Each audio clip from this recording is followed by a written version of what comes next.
उस ब्रीफ में काफी सारी चर्चा है जो मैंने एक द्रव्यान योग ग्रंथ संकलित किया गया है मुनि कन्हैयालाल जी कमल के द्वारा। उन्होंने चारों अनुयोगों का आगमों के आधार पर संकलन किया था और उसमें द्रव्यान योग के 3 भाग हैं। उन 3 भागों में तीसरे भाग में पुद्गल की चर्चा है। तो पुद्गल की चर्चा में जितने आगम के स्रोत थे उसमें उन्होंने एकत्रित किए हैं और उसी पर ये आमुख लिखा गया था जिसका सौभाग्य मुझे प्राप्त हुआ था लेखन का। तो मैं समझता हूँ कि भाई उसमें क्या कहा गया है, हालांकि वह एक लेक्चर में समेटना मुश्किल है, पर जो खास खास बातें हैं जो अब तक चर्चा चल रही उसके संबंध में मैं आगम के आधार पर ही, जो भगवान की वाणी उसके आधार पर ही बात रखना चाहूंगा। मुझे कुछ प्रश्न भी भेजे हैं आदरणीय प्रोफेसर भंडारी साहब ने। इन प्रश्नों का आप उत्तर दे सकें अगर लेक्चर में तो अच्छा रहेगा। मैं उन प्रश्नों को भी टच करूंगा। पहला जो उनका प्रश्न है, पहला नहीं, मैं बीच में से प्रश्न दे रहा हूं। जो चर्चा पहले चल रही थी 2T की, 4T की और 8T की, तो उसके बारे में व्याख्या प्रज्ञप्ति सूत्र में, जिसका दूसरा नाम भगवती सूत्र भी है, उसमें बड़ी विस्तृत चर्चा प्राप्त होती है और उसमें 2 स्पर्श की बात भी है, 3 की भी है, 4 की भी है, 5 की भी है, 6 की भी है, यानी 8 की भी है। तो उसमें जितने स्पर्श हो सकते हैं संभावना, उन सब की उसमें प्रस्तुत की गई है। अब इसमें जो मूल आधार है वो है परमाणु। अब ये प्रश्न उठता है कि परमाणु पुद्गल है या नहीं। तो आगम में तो ये शब्द बार बार आया है, परमाणु पोग्गले। पोग्गल का मतलब होता है पुद्गल। परमाणु पुद्गल शब्द का प्रयोग आगम में खूब हुआ है, तो परमाणु को पुद्गल ही मानना चाहिए। और 2 विभाजन भी कर दी है पुद्गल के। एक तो होता है परमाणु पोग्गल और एक अपरमाणु पोग्गल, परमाणु से भिन्न पुद्गल। तो पुद्गल को हम परमाणु के रूप में और स्कंध के रूप में जानते हैं। ये 2 मुख्य रूप उसके हैं, परमाणु और स्कंध।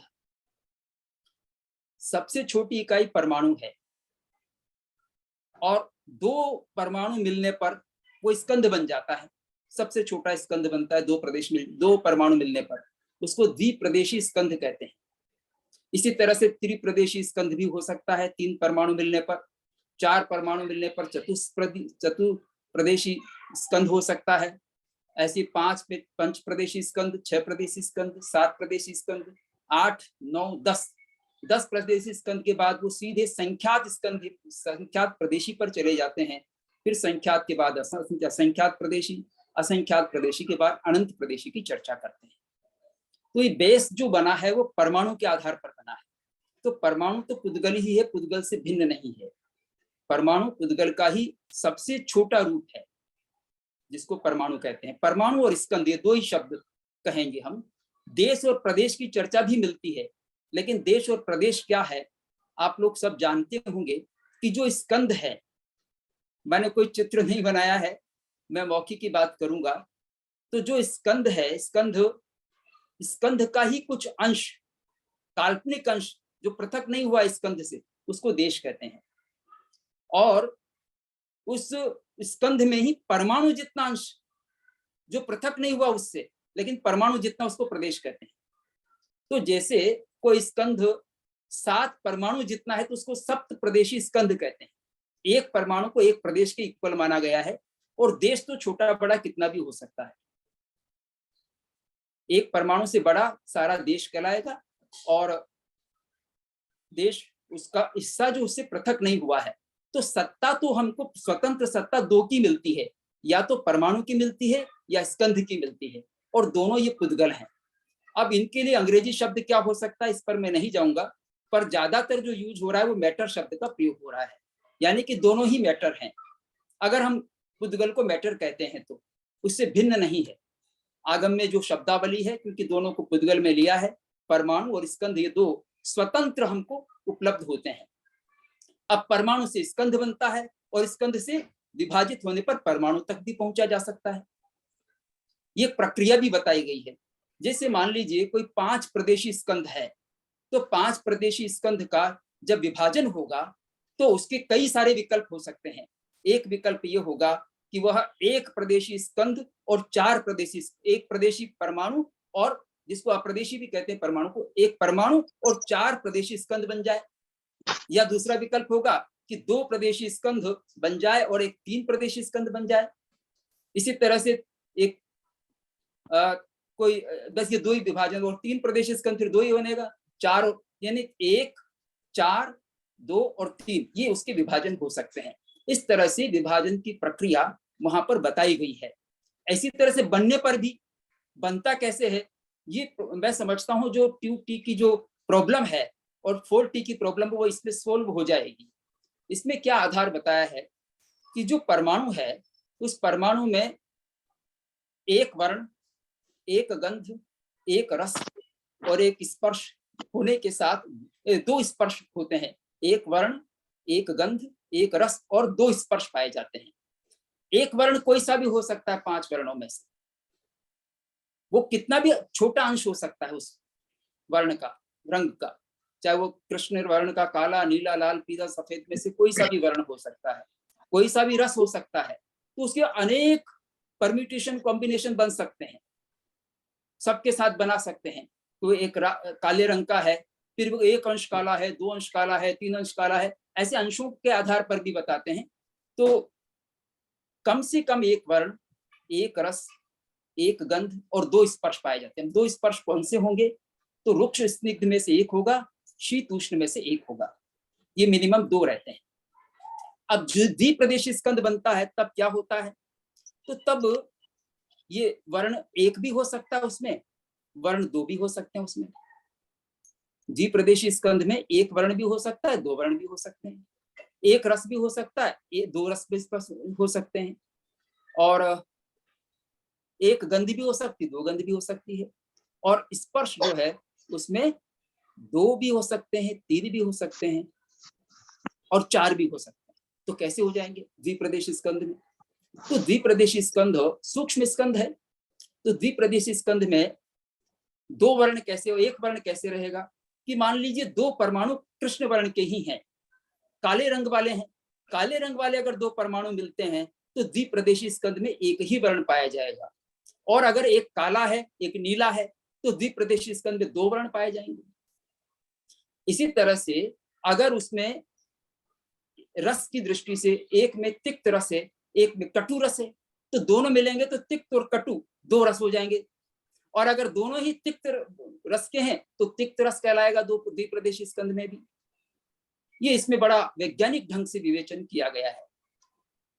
तो इसी तरह से जब स्पर्श होता है तो दो स्पर्श मिनिमम होते हैं एक परमाणु में, तो द्विप्रदेशी स्कंद में कितने स्पर्श होंगे कि दो तो होंगे ही, स्निग्ध और रुक्ष में से एक और शीत उष्ण में से एक, तो दो हो जाएंगे। और वो दो इसलिए होंगे द्विप्रदेशी में भी, मान लो शीत और स्निग्ध वाले ही दो परमाणु मिले हैं तो शीत और स्निग्ध रहेगा उसमें, और अगर एक शीत और स्निग्ध वाला है और एक उष्ण और स्निग्ध वाला है, दो परमाणु अलग अलग हैं, तो शीत कॉमन हो गया, स्निग्ध और रुक्ष अलग हो गया, तीन उसमें तीन स्पर्श भी हो सकते हैं द्विप्रदेशी स्कंद में। चार कैसे हो सकते हैं कि चार हो सकते हैं, एक में शीत और स्निग्ध है, एक में उष्ण और रुक्ष है, ये चार अलग अलग मिल गए तो दो द्विप्रदेशी स्कंद में भी चार स्पर्श हो सकते हैं। ये एक बड़ी विचित्र बात है। देखो शीत और उष्ण को रखा है पास पास में, तो जो परमाणु की अपनी जो अपनी परमाणु की अपनी क्वालिटी है वो क्वालिटी बनी रहती है, उसकी क्वालिटी उसमें मेंटेन्ड है, तो दो दो मिलकर के उसकी पहले वाली की क्वालिटी भी और दूसरी भी मिल गई, तो इस तरह से उसमें दोनों को स्वीकार किया गया है। ऐसे ही त्रिप्रदेशी स्कंद, चतुप्रदेशी स्कंद आदि की विवेचना की गई है। और फिर ये भी संख्यात प्रदेशी, असंख्यात प्रदेशी, अनंत प्रदेशी, सूक्ष्म अनंत प्रदेशी में भी चार स्पर्श ही बताए हैं। अनंत प्रदेशी में भी ऐसा संभव है एक ही वर्ण हो, संख्यात प्रदेशी में भी यह संभव है एक ही वर्ण हो, एक ही रस हो, एक ही गंध हो और दो ही चार ही स्पर्श हो, ऐसा संभव है, ऐसा इसमें निरूपित किया गया है। पर अगर वह बादर है संख्यात प्रदेशी सूक्ष्म, असंख्यात प्रदेशी सूक्ष्म और अनंत प्रदेशी सूक्ष्म में भी ये स्थिति रहती जो द्विप्रदेशी स्कंद की रहती है। यानी उसमें एक वर्ण भी हो सकता है, दो वर्ण भी हो सकते हैं, इसमें ज्यादा वर्ण हो जाएंगे, द्विप्रदेशी नहीं, जिसमें 5 वर्ण पाए जाएं, उस 5 वर्ण इसमें मिल जाएंगे। 1 से लेकर 5 वर्ण तक कोई से भी हो सकते हैं। एक वर्ण वाला भी अनंत प्रदेशी हो सकता है, 2 वर्ण वाला भी हो सकता है, 3 वर्ण वाला भी हो सकता है, 4 वर्ण वाला भी हो सकता है, 5 वर्ण वाला भी हो सकता है। इसी तरह से 2 रस, 1 रस वाला भी हो सकता है, 2 रस वाला भी हो सकता है। ऐसे अनंत प्रदेशी स्कंद एक ही तरह के हो सकते हैं सूक्ष्म। पर बादर की स्थिति भिन्न है। बादर होने पर उसमें अष्ट स्पर्श पाए जाते हैं, और अष्ट स्पर्श में फिर उसमें गुरु लघु भी आ जाएगा, उसमें कर्कश और मृदु भी आ जाएगा। ये 8 स्पर्श उसमें हो सकते हैं। पर 8 स्पर्श में कई सारे विकल्प हैं, 4 स्पर्श में भी कई सारे विकल्प हैं। 4 स्पर्श एक जैसे नहीं होते हैं, उनमें कई सारे विकल्प हैं। विकल्प क्या है, मैं आपको मूल से ही पढ़कर बताता हूं कि किस तरह के विकल्पों की चर्चा इसमें की गई है। आपको बड़ा आनंद आएगा और कई सारी बातें खुल जाएंगी।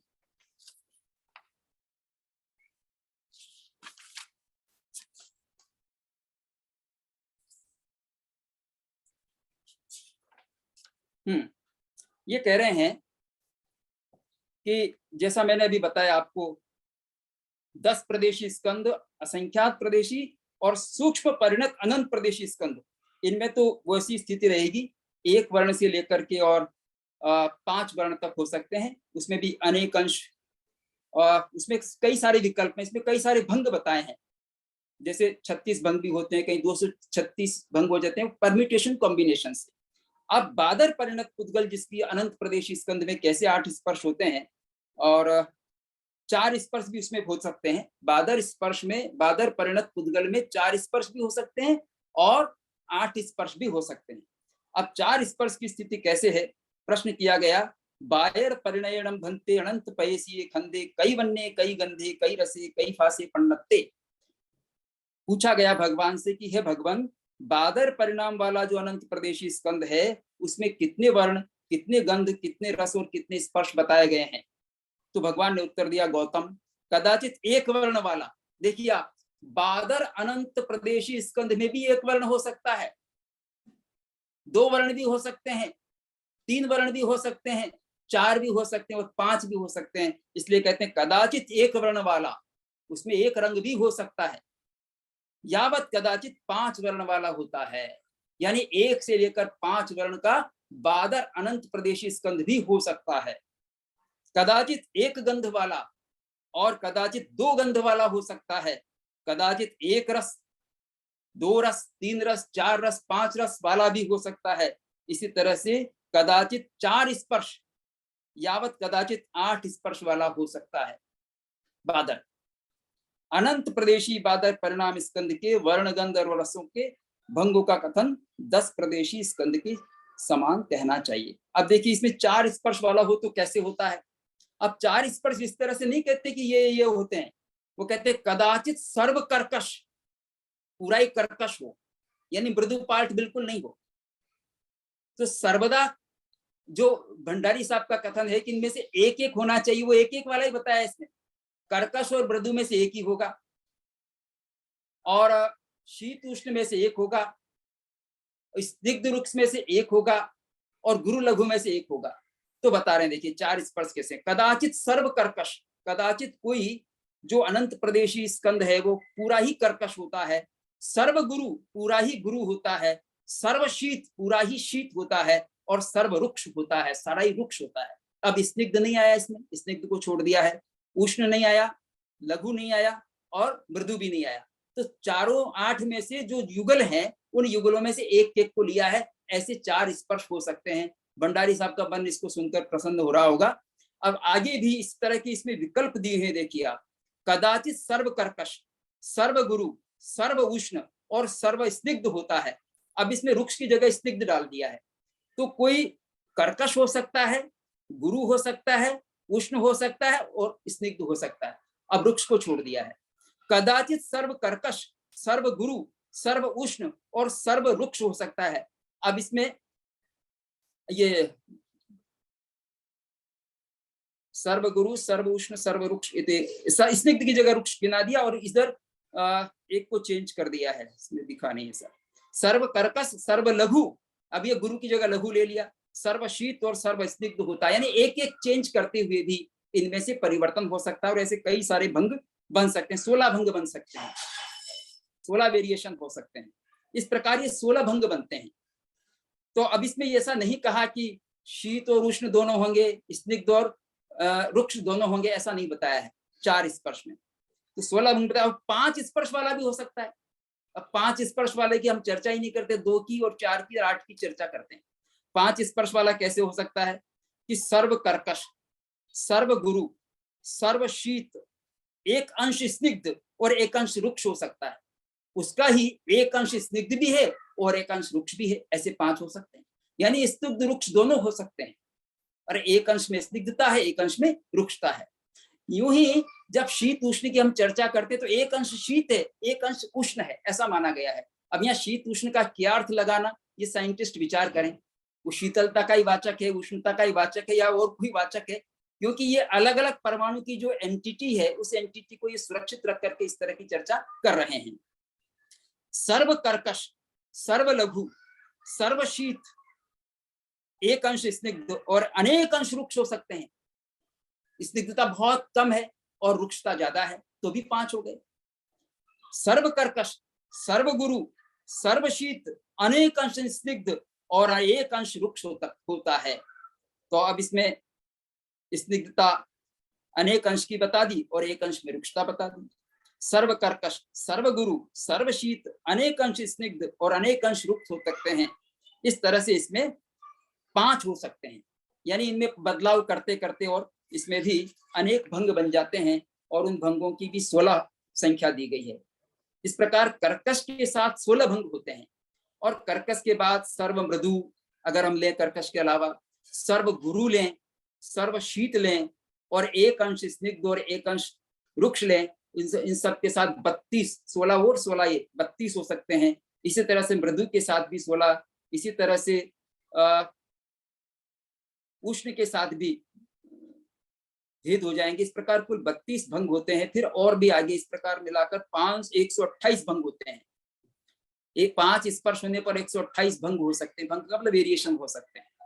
इस प्रकार सब मिलाकर हाँ, यदि 6 स्पर्श वाला हो तो 6 स्पर्श कैसे होते हैं तो बता रहे हैं। सर्व कर्कश पूरा कर्कश हो, सर्व गुरु पूरा ही गुरु हो, एक अंश शीत हो, एक अंश उष्ण हो। देखिए दोनों हैं मौजूद, अंश भी शीत भी है उष्ण भी है। अंश आंशिक दृष्टि से उसमें शीतता भी स्वीकार की गई, उष्णता भी स्वीकार की गई है। तो एक अंश शीत, एक अंश उष्ण, एक अंश स्निग्ध और एक अंश रुक्ष होता है। ऐसे 6 हो सकते हैं, यानी शीतता का एक अंश है और रुक्षता का एक अंश है, स्निग्धता का एक अंश है, रुक्षता का एक अंश है, तो ये 6 हो गए। तो सर्व कर्कश सर्व गुरु, एक अंश शीत, एक अंश उष्ण, एक अंश स्निग्ध, एक अंश रुक्ष होते हैं। तो सर्व कर्कश सर्व गुरु, अनेक अंश शीत, अनेक अंश उष्ण, अनेक अंश स्निग्ध और अनेक अंश रुक्ष होते हैं। इस तरह से यहाँ भी 16 भंग बनते हैं। फिर और भी चेंजेस होते होते इनके भंगों की संख्या 64 हो जाती है और 64 भंग और आगे बढ़ते बढ़ते कुल मिलाकर षट स्पर्श संबंधित 384 भंग बनते हैं। 384 तरह के हो सकते हैं। किसी में कोई क्वांटिटी ज्यादा है, किसी में कोई क्वांटिटी कम है। इस दृष्टि से उसमें परिवर्तन माना है। 7 स्पर्श भी हो सकते हैं। 7 स्पर्श कैसे होंगे कि सर्व कर्कश है, पूरा कर्कश है, मृदु का कुछ अंश नहीं है और बाकी का अंश हो गया। जैसे एक अंश गुरु, एक अंश लघु, एक अंश शीत, एक अंश उष्ण, एक अंश स्निग्ध, एक अंश रुक्ष होता है।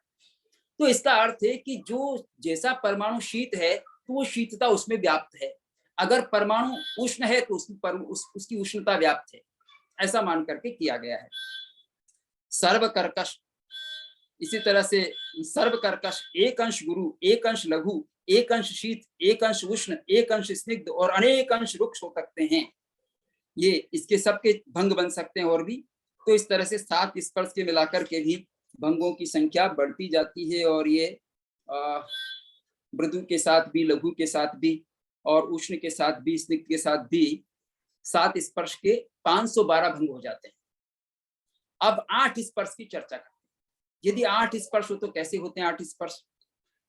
तो बताते हैं, देसे कखड़े, देसे मऊए, देसे गरुए, देसे लहुए, देसे सीए, देसे उसिने, देसे निधे, देसे लुखे। अब एक जो प्रश्न उठता है ना, शीत उष्ण एक साथ कैसे हो सकते हैं? तो अंशतः मानते हैं, अंशतः शीत है, उसमें कोई अंश शीत है, कोई अंश उसमें उष्ण है। एक अंश कर्कश, अब देखिए 8 में एक अंश कर्कश, एक अंश मृदु, एक अंश गुरु, एक अंश लघु। ये अंश देश का अंश अनुवाद किया है। एक अंश शीत, एक अंश उष्ण, एक अंश स्निग्ध और एक अंश रुक्ष होता है। ये 4 भंग कहने चाहिए इसके। इसी तरह से एक अंश कर्कश, एक अंश मृदु, एक अंश गुरु, एक अंश लघु, एक अंश शीत, अनेक अंश उष्ण और एक अंश स्निग्ध और एक अंश रुक्ष हो सकता है। इसी तरह से एक अंश कर्कश, एक अंश मृदु, एक अंश गुरु, एक अंश लघु, अनेक अंश शीत, यानी इनमें किसी अंश की वृद्धि भी हो सकती है, किसी कमी हो सकती है, इसके आधार पर इसमें वेरिएशन हो सकते हैं। तो इस प्रकार से इनके भी अनेक भंग बन जाते हैं, कभी किसी की प्रधानता से, कभी किसी की प्रधानता से। भंगों की संख्या इसमें और भी अधिक होती है और ये इसके 1296 भंग होते हैं। इस तरह से इसमें बड़ा ही इंटरेस्टिंग वर्णन 4 टीका, 5 टीका, 6 टीका, 7 टीका, 8 टीका भी किया गया है और 3 टीका भी किया गया है, 4 टीका भी किया गया है। तो एक बड़ा ही एक नवीनता वाला विषय है, लेकिन आगे चल करके हमारे आचार्यों ने 3 में ही बांट दिया है, द्विप्रदेशी, चतुर्प्रदेशी और अष्टप्रदेशी, द्विस्पर्श वाला, चतुस्पर्श वाला और अष्टस्पर्श। इसको प्रधानता से बांट दिया है ताकि हम समझने में आसानी हो जाए और कुछ समानता भी उनमें होती है, तो वो समझने के लिए संक्षेप कर दिया गया है। पर यहाँ विस्तार से कथन हुआ है, तो ये वैज्ञानिकों के लिए बड़ा ही उपयोगी हो सकता है। तो एक तो बात ये जो प्रश्न चलता है बार बार, भी परमाणु अलग है, पुद्गल नहीं है, तो परमाणु पुद्गल की ही उसमें श्रेणी में लिया गया है और उससे भिन्न नहीं है। और फिर में 2T का क्या मतलब है? 2T जो है वो स्निग्ध रुक्ष में से एक होगा, शीत उष्ण में से एक होगा, ये निश्चित है। और 4 स्पर्श में से वो जो विरोधी को छोड़ करके होगा, ये भी निश्चित इसमें से हो जाता है, जिसमें हम अभी तक उलझे हुए थे। तो आपका एक प्रश्न यही था भंडारी साहब का कि परमाणु पुद्गल है या नहीं, तो इसका उत्तर हो गया परमाणु पुद्गल है। और क्या परमाणु केवल एनर्जी होती है? नहीं, ऐसा नहीं है। देखिए हमारे यहाँ परमाणु, ये जो है शब्दावली इतनी नहीं थी और साइंटिस्ट नहीं थे, शब्दावली नई नई अब आ गई है। उस समय सबको समान, सबको ही इसमें ग्रहण कर लिया है, चाहे वो गैस हो, चाहे वो सॉलिड हो, चाहे वो द्रव हो। द्रव को, ठोस को और गैस को, तीनों को ही शामिल करके कथन कर रहे हैं। इसलिए वो एनर्जी रूप भी हो सकता है, वो ठोस भी हो सकता है, एनर्जी में भी परमाणु हो सकता है, क्योंकि परमाणु अपनी सत्ता को तो छोड़ेगा नहीं, परमाणु पन को खत्म नहीं करेगा, क्योंकि परमाणु का और विभाजन नहीं हो सकता। तो जो परमाणु गैस रूप में भी बदल गया तो परमाणु तो रहेगा, परमाणु समाप्त नहीं होगा। तो एनर्जी में भी बदल गया तो भी परमाणु रूप रहेगा। फोटोन में भी परमाणु है, फोटोन में भी परमाणु है। इनके अनुसार परमाणु से वो कैसा सूक्ष्म होगा, क्योंकि वो भी पुद्गल है। अब पुद्गल की सबसे छोटी इकाई तो परमाणु ही है, तो उसको भी हम परमाणु फोटोन में बहुत सूक्ष्म हो सकते हैं। और एक बेसिक क्वालिटी जो वर्ण गंध रस स्पर्श की स्वीकार की गई है, वो हमारे चक्षु गोचर नहीं है, यंत्र गोचर भी नहीं है, पर वो बेसिक कॉन्सेप्ट है और उसी के होने से स्कंधों में वर्ण गंध रस स्पर्श पाए जाते हैं। अगर बेसिक में नहीं होगा तो स्कंधों में भी नहीं आएगा, स्थूल वस्तु में कैसे आएगा? तो वो बहुत विजिबल नहीं होने पर भी उसमें अंश मात्र भी अगर है तो भी उसकी सत्ता ज्ञानियों ने देखी है और उसका निरूपण किया है। और ये विभाजन नहीं किया कि वो परमाणु किस तरह का है, तरल है कि गैस है, लेकिन वो सब में मिलता है, सब है। आज जो मोबाइल की तरंगे हैं वो भी वो स्कंद के रूप में है जैन दर्शन के अनुसार, उनमें भी वर्ण गंध रस स्पर्श है। अब किसमें कितना है, जैसे शरीर को लेकर के भी विभाजन किया है, 5 शरीर हैं, तो उदारिक शरीर 8 स्पर्श वाला माना गया, वैक्र शरीर 8 स्पर्श वाला है, आहारक शरीर 8 स्पर्श वाला है, तेजस शरीर भी 8 स्पर्श वाला है, केवल कार्मण शरीर 4 स्पर्श वाला माना गया। और इसलिए 8 कर्मों को भी 4 स्पर्श वाला माना गया है। 8 कर्म में भी 4 स्पर्श माने, ज्ञानावरण कर्म में भी स्पर्श है, 4 स्पर्श हैं, दर्शनावरण कर्म में भी 4 स्पर्श हैं, वेदनीय, मोहनीय, वो प्रदेश बंध की अपेक्षा से। देखिए जो परमाणु पुद्गल बंधा है उसकी अपेक्षा से बता रहे हैं। तो उसमें 4 स्पर्श होते हैं कार्बन शरीर में, क्योंकि कार्बन वर्गणा में भी 4 स्पर्श माने गए हैं। तो कार्बन वर्गणा में 4 स्पर्श, इसलिए कर्म में भी 4 स्पर्श। एक बड़ी ही रोचक बात आपको मिलेगी, ये जो जैन दर्शन में जो परमाणु का पुद्गलों का विवेचन, ये केवल फिजिक्स का विषय नहीं है, ये विषय केमिस्ट्री का भी है, फिजिक्स का भी है, बायोलॉजी का भी, सभी विज्ञानों का विषय बन जाता है। कैसे बनता है इसकी हम चर्चा करेंगे आगे। लेकिन एक बात मैं आपको बतला दूं कि इसमें कहा है जैसे प्राणातिपात एक पाप है, झूठ बोलना एक पाप है, तो पाप को भी पुद्गल माना है और उसमें 4 स्पर्श माने हैं। प्राणातिपात यानी हिंसा में 4 स्पर्श होते हैं, झूठ बोलने में 4 स्पर्श होते हैं, चोरी में भी 4 स्पर्श होते हैं, कि पौद्गलिक अवधारणा उसमें घुस जाती है। शुद्ध चेतन शुद्ध आत्मा में ये पाप नहीं होते, शुद्ध आत्मा में ये पाप नहीं होते, इसलिए शुद्ध जीव में ये पाप नहीं होते हैं। जिसमें ये पाप है वहां पुद्गल है। तो 18 प्रकार के जो पाप हैं, चाहे क्रोध हो, मान हो, माया हो, लोभ हो, परिग्रह हो, इनमें सब में ही वर्ण गंध रस स्पर्श पाया जाता है। अब ये बड़ा सूक्ष्म है, वैज्ञानिक अपना यंत्र लगा करके देखें, इसको जांचें, भगवान ने जो कहा कितना सच है, उसकी परीक्षा करें, लोगों को बताएं। अब एक विशेष बात इसी के साथ जुड़ी हुई है, जीव में वर्ण गंध रस स्पर्श नहीं होते, ऐसा कहा गया है। आत्मा में वर्ण गंध रस स्पर्श नहीं होते। कुंदकुंदाचार्य के ग्रंथ भी कहते हैं, आचारांग भी कहता है, सारे ग्रंथ कहते हैं, पर वो जीव के शुद्ध स्वरूप की अपेक्षा से कहा है। पर मनुष्य की अपेक्षा से कहेंगे तो उसमें 8 स्पर्श होते हैं, 5 रस होते हैं, 5 वर्ण होते हैं, 2 गंध होते हैं, 8 स्पर्श होते हैं मनुष्य में। देवता में भी 8 स्पर्श होते हैं, नारकी में भी 8 स्पर्श होते हैं, एकेंद्रिय में भी 8 स्पर्श होते हैं, देन्द्रिय में भी 8 स्पर्श होते हैं। यानी शरीरधारी जितने जीव हैं उन सब जीवों में 8 स्पर्श, यानी उसमें पुद्गल है। पुद्गल और जीव दोनों संबंधित है। जब शुद्ध आत्मा होता है, शुद्ध जीव हो जाता है, तो वह इन वर्णादि से रहित होता है, और वर्णादि से रहित होना उसका स्वरूप है। इसीलिए कुंदकुंदाचार्य उस पर जोर देते हैं, आचार्यांग भी जोर देता है कि वर्ण गंध रस स्पर्श रहित होता है जीव। लेकिन इसमें यह विवेचन भी किया गया है कि मनुष्य में कितने वर्ण हैं, और वर्ण रस गंध स्पर्श का एक हमारे यहाँ कर्म है, उस कर्म से ये प्राप्त भी होते हैं। नाम कर्म में, नाम कर्म से शरीर भी मिलता है, उससे इंद्रियां भी मिलती हैं, और उसी से वर्ण गंध रस स्पर्श भी प्राप्त होते हैं। तो जीव के साथ में इनका घनिष्ठ संबंध है। भंडारी साहब का एक प्रश्न यह भी था कि जीव के साथ में इसका अनादि से संबंध माना गया है, तो पृथक कैसे हो सकता है। पर देखिएगा, मूल तत्व पृथक ही है। मूल तत्व जीव का स्वरूप वर्ण गंध रस स्पर्श नहीं है, मनुष्य के स्वरूप में वो है।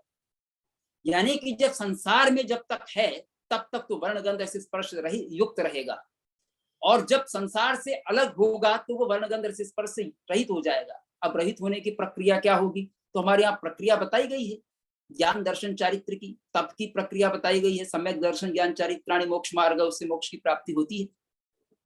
तो उसमें वो कैसे रहित होता है कि प्रक्रिया बताइए। पहले मोहनीय कर्म को तोड़ता है, और मोहनीय कर्म से रहित होता है, तो मोहनीय कर्म से संबंधित पुद्गल समाप्त हो जाते हैं। फिर ज्ञानावरण, दर्शनावरण, मोहनीय कर्म से संबंधित पुद्गल सब समाप्त हो जाते हैं। फिर शरीर से संबंधित पुद्गल रहते हैं। अब शरीर से संबंधित पुद्गल भी छूट जाते हैं, क्योंकि वो नया आयुष्य नहीं बंद करता। तो नया आयुष्य नहीं बांधता तो फिर उसको यहीं छोड़ करके चेतना चली जाती है आयुष्य पूर्ण होने के बाद। तो ये प्रक्रिया बताई गई है। ये हमारी कल्पना का विषय हो सकता है, लेकिन ये यथार्थता का स्तर है। कई चीजें हमारी बुद्धि में अभी ना आ रही हो, लेकिन ये भगवान ने कहा है, इसके पीछे जरूर रहस्य है। ये एकदम कल्पना हम इसको नहीं मान सकते, क्योंकि जीव का जब वो विवेचन कर रहे हैं तो दोनों तरह से कर रहे हैं। शुद्ध आत्मा की दृष्टि से भी कर रहे हैं, और मनुष्य आदि की दृष्टि से भी कर रहे हैं, तिरंज की दृष्टि से भी कर रहे हैं, नैरिक की दृष्टि से भी कर रहे हैं। उन सब ने बताया इसमें भगवती सूत्र में 8 स्पर्श होते हैं। हमारे शरीर की अपेक्षा से कह रहे हैं, क्योंकि शरीर हमारे पास है, शरीरधारी है, तो शरीर में जब 8 स्पर्श हैं तो उसमें भी 8 स्पर्श हैं, मनुष्य में भी 8 स्पर्श हैं। जिसमें भी औदारिक शरीर है तो 8 स्पर्श वाला हो जाएगा, जिसमें भी व्यक्ति शरीर है तो 8 स्पर्श वाला हो जाएगा। अब एक विशेष बात, जो भंडारी साहब का एक प्रश्न, मैं एक प्रश्न भी पढ़ता जाता हूँ। तो पहला प्रश्न, ये चौथा प्रश्न था ये, लेकिन मैंने इसको पहले लिया है। परमाणु पुद्गल है या नहीं? तो इसका उत्तर हो गया कि परमाणु पुद्गल है। क्या परमाणु केवल एनर्जी होती है? नहीं, परमाणु ठोस भी हो सकता है, परमाणु एनर्जी रूप भी हो सकता है, परमाणु द्रव रूप भी हो सकता है। जब भी वो स्कंद बनाते हैं तभी पुद्गल बनते नहीं, वो पुद्गल ही है और पुद्गल स्कंद को बनाते हैं। यानी परमाणु स्कंद का निर्माण करता है, पुद्गल दोनों को कहते हैं, परमाणु को भी और स्कंद को भी। स्कंद यानी द्विप्रदेशी स्कंद, यानी दो परमाणु से मिलकर के जितनी भी अनंत प्रदेशी तक, वो सब स्कंद की कोटि में रखे हैं और परमाणु को अलग रखा है। परमाणु में से स्पर्श कौन से होते हैं? तो दो स्पर्श हो गए, रुक्ष और स्निग्ध में से एक, और दूसरा शीत उष्ण में से एक। क्या शास्त्रों में परमाणु की इलेक्ट्रिक प्रॉपर्टी बताई गई है? अब ये शब्द तो शास्त्र में नहीं है, इलेक्ट्रिक प्रॉपर्टी। इसमें से निकाल सकते हैं, आप साइंटिस्ट हैं तो इसमें से निकाल सकते हैं कि इसमें इलेक्ट्रिक प्रॉपर्टी कैसे है। शीत उष्ण के आधार पर हो सकता है, संभावना हो। शीत उष्ण चूंकि इलेक्ट्रिक प्रॉपर्टी को व्यक्त करता हो वैज्ञानिकों के लिए। न्यूट्रल प्रॉपर्टी के भी परमाणु होने चाहिए। न्यूट्रल कब होता है? जब वो गति नहीं करता और उसमें न्यूट्रल का मतलब जब वो एक ही शीत रहेगा या एक ही उष्ण रहेगा तो न्यूट्रल होगा। केवल शीत है, केवल उष्ण है तो न्यूट्रल रहेगा। जब दो अलग विपरीत मिल जाएंगे गतिशील हो जाएंगे। ऐसा संभव है। मैं तो क्योंकि साइंटिस्ट नहीं हूं, मैं इसका जवाब देना कठिन है, वो आप निकाल सकते हैं। परमाणु बिना कोई आकार या रासायनिक गुणों वाला है तो फिर उसमें वर्ण गंध रस स्पर्श कैसे हो सकते हैं? नहीं, परमाणु के बिना कोई रासायनिक पदार्थ नहीं है, केवल ऑर्गेनिक रसायन से उत्पन्न होने, ऐसा नहीं है। तो अब इसमें एक बात कहना चाहूंगा कि ये इसका केमिस्ट्री का विषय कैसे बनता है। एक बात बताई गई, उसमें और भी प्रश्नों के उत्तर शायद समाहित हैं। ये बात बताई गई कि परमाणु, ये पुद्गल में परिवर्तन कैसे होता है। पुद्गल में परिवर्तन तीन तरह से होता है। एक तो होता है स्वभावतः, जिसका नाम विस्त्रसा दिया है। स्वभावतः परिवर्तनशील है, गतिशील है, परिवर्तनशील है, स्वभाव से होता रहता है, अपने आप होता रहता है। जैसे पड़ी पड़ी वस्तु पुरानी हो जाती है, अपने स्वभाव से हो जाती है। काल कारण बन सकता है, उसमें निमित्त कारण बन सकता है। क्षीण हो जाती है, परिवर्तन हो जाता है धीरे धीरे, जल सूख गया, गर्मी उष्णता पाकर, या जो भी परिवर्तन हो स्वभाव से हो गया। एक दूसरा होता है प्रयोग परिणमन। ये बड़ा ही इंटरेस्टिंग है। प्रयोग परिणमन का मतलब है जीव के प्रयत्न से जो परिणमन होता है। परिणमन का मतलब पर्याय बदलना, जीव के द्वारा बदली जाती है। अनेक पुद्गलों को जीव बदलता है, उनकी पर्याय को बदलता है। कैसे बदलता है? हमने भोजन किया, शरीर में गया, उसका रक्त भी बनेगा, उसका मांस भी बनेगा, वो हड्डी में भी शक्ति प्रदान करेगा, और उसका विष्ठा भी बनेगा, स्टूल भी बनेगा जो बाहर निकल जाता है, और मूत्र भी निकलता है। ये सब परिवर्तन प्रयोग परिणमन है। जीव के द्वारा पुद्गलों में जो परिवर्तन किया जाता है वो सब प्रयोग परिणमन है, और जो अपने आप पुद्गलों में होता है वो विस्त्रसा परिणमन है। तीसरी कोटि और बताई जिसमें दोनों रहते हैं, मिश्र परिणमन। मिश्र परिणमन क्या होता है? मिश्र परिणमन बताया गया कि इसमें स्वभाव और प्रयोग दोनों मौजूद हो। जैसे मान लीजिए हम रोटी बनाते हैं, महिला रोटी बनाती है तो आटा, उसमें स्वभाव है रोटी बनने का, तभी रोटी बन पाएगी। लेकिन वो बिना मनुष्य के प्रयोग के रोटी नहीं बन सकती। आटा चाहे कितने साल पड़ा रहे, आटा अपने आप रोटी नहीं बनेगा। लेकिन रोटी बनने का सामर्थ्य उसमें मौजूद है तो वो रोटी बन सकता है, लेकिन बनानी पड़ेगी। तो उसमें मिश्र परिणमन होगा, वो स्वभाव भी है और प्रयोग भी है। तो ऐसे मिश्र परिणमन, तीन तरह से पुद्गल का परिणमन हो सकता है। ये केमिस्ट्री का विषय बन जाता है। ऐसे कई सारे विषय जो है परिणमन, अब इसमें जितनी भी विज्ञान लगाओ लगा लो, तीन तरह से परिवर्तन होता है। स्वभावतः भी होता है। स्वभावतः कैसे? इसमें एक बात विशेष बताई है कि जो परमाणु है वो सकंप भी होता है, निष्कंप भी होता है। लो, परमाणु सकंप यानी कंपनशील होता है, उसमें गति चलती रहती है, ऐसे परमाणु भी होते हैं। और कोई परमाणु निष्कंप भी होता है, स्थिर पड़ा रहता है। तो सकंप भी होता है, निष्कंप भी होता है। और सकंप निष्कंप जो परमाणु होता है वो सकंप निष्कंप, कभी सकंप निष्कंप पे बदल सकता है, निष्कंप सकंप पे बदल सकता है। तो निष्कंपता सकंपता उसमें एनर्जी पैदा करती है। सकंपता निष्कंपता ये फिर द्विप्रदेशी में भी मिलेगी, त्रिप्रदेशी में मिलेगी, चतुर्प्रदेशी में मिलेगी, अनंत प्रदेशी में भी मिलेगी। तो सकंपता निष्कंपता उनमें चलती रहती है। और इसमें धर्मास्तिकाय को हम निमित्त कारण मानते हैं। धर्मास्तिकाय उसमें निमित्त कारण बनता है, और स्थिरता में अधर्मास्तिकाय निमित्त कारण बनता है। पर वो करते अपने स्वभाव से हैं, सकंपता निष्कंपता, और कभी किसी में प्रयोग से भी की जा सकती है, भेदन करके की जा सकती है, कोई दूसरा भेदन कर दे। परमाणु के लिए कहा गया कि परमाणु गति करता रहता है, जो सकंप है वो गति करता रहता है। तो गति उसकी कितनी हो सकती है और कैसे रुकती है? तो गति उसके 3 कारणों से प्रतिहत होती है, यानी गति रुक जाती है 3 कारणों से। एक तो यह है कि वो परमाणु परमाणु से टकरा करके भी रुक सकता है, और परमाणु जो है लोकांत तक जाकर के प्रतिहत हो जाता है, क्योंकि आगे गति नहीं करता, धर्मास्तिकाय नहीं। पर एक समय में एक परमाणु पूर्वी चरमांत से पश्चिमी चरमांत तक जा सकता है, अस्पृशत गति से, बिना किसी को स्पर्श किए जा सकता है। अब वो अपने आप जा रहा है, उसको कौन भेजता है? प्रयोग परिणाम नहीं, अपने आप जा रहा है। कोई ऐसा परमाणु हो सकता है। और एक आधार वो बताया कि उसको कोई भेदन करके रोक देता है, तो भेदन तो उसका नहीं कर सकता, पर तीसरा कारण मुझे भी ध्यान में नहीं आ रहा, तो 3 कारणों से रुक सकता है। ध्यान में आने पर मैं बता दूंगा। तो 3 कारणों से उसकी गति प्रतिहत हो जाती है। अब कंपन में भी 2 तरह के हो सकते हैं। पूरा कंपन हो रहा है किसी प्रदेश, किसी स्कंध का, और कुछ अंश स्कंध अंश जो है वो स्थिर भी है और कंपन भी हो रहा है, ये भी हो सकता है। जैसे इसमें कहा है निष्कंपता और सकंपता। परमाणु कदाचित सकंप कदाचित निष्कंप होता है। जब सकंप होता है तब सर्व सकंप होता है, देश सकंप नहीं होता। एक बात तो ये कह दी, सकंप होता है जब पूरा ही सकंप होता है, और क्योंकि परमाणु तो इतना ही होगा, परमाणु तो पूरा ही सकंप होगा, या निष्कंपता नहीं होगी। द्विप्रदेशी स्कंध आदि में भी इस तरह की बात माननी चाहिए। और सकंपता का मतलब क्या है?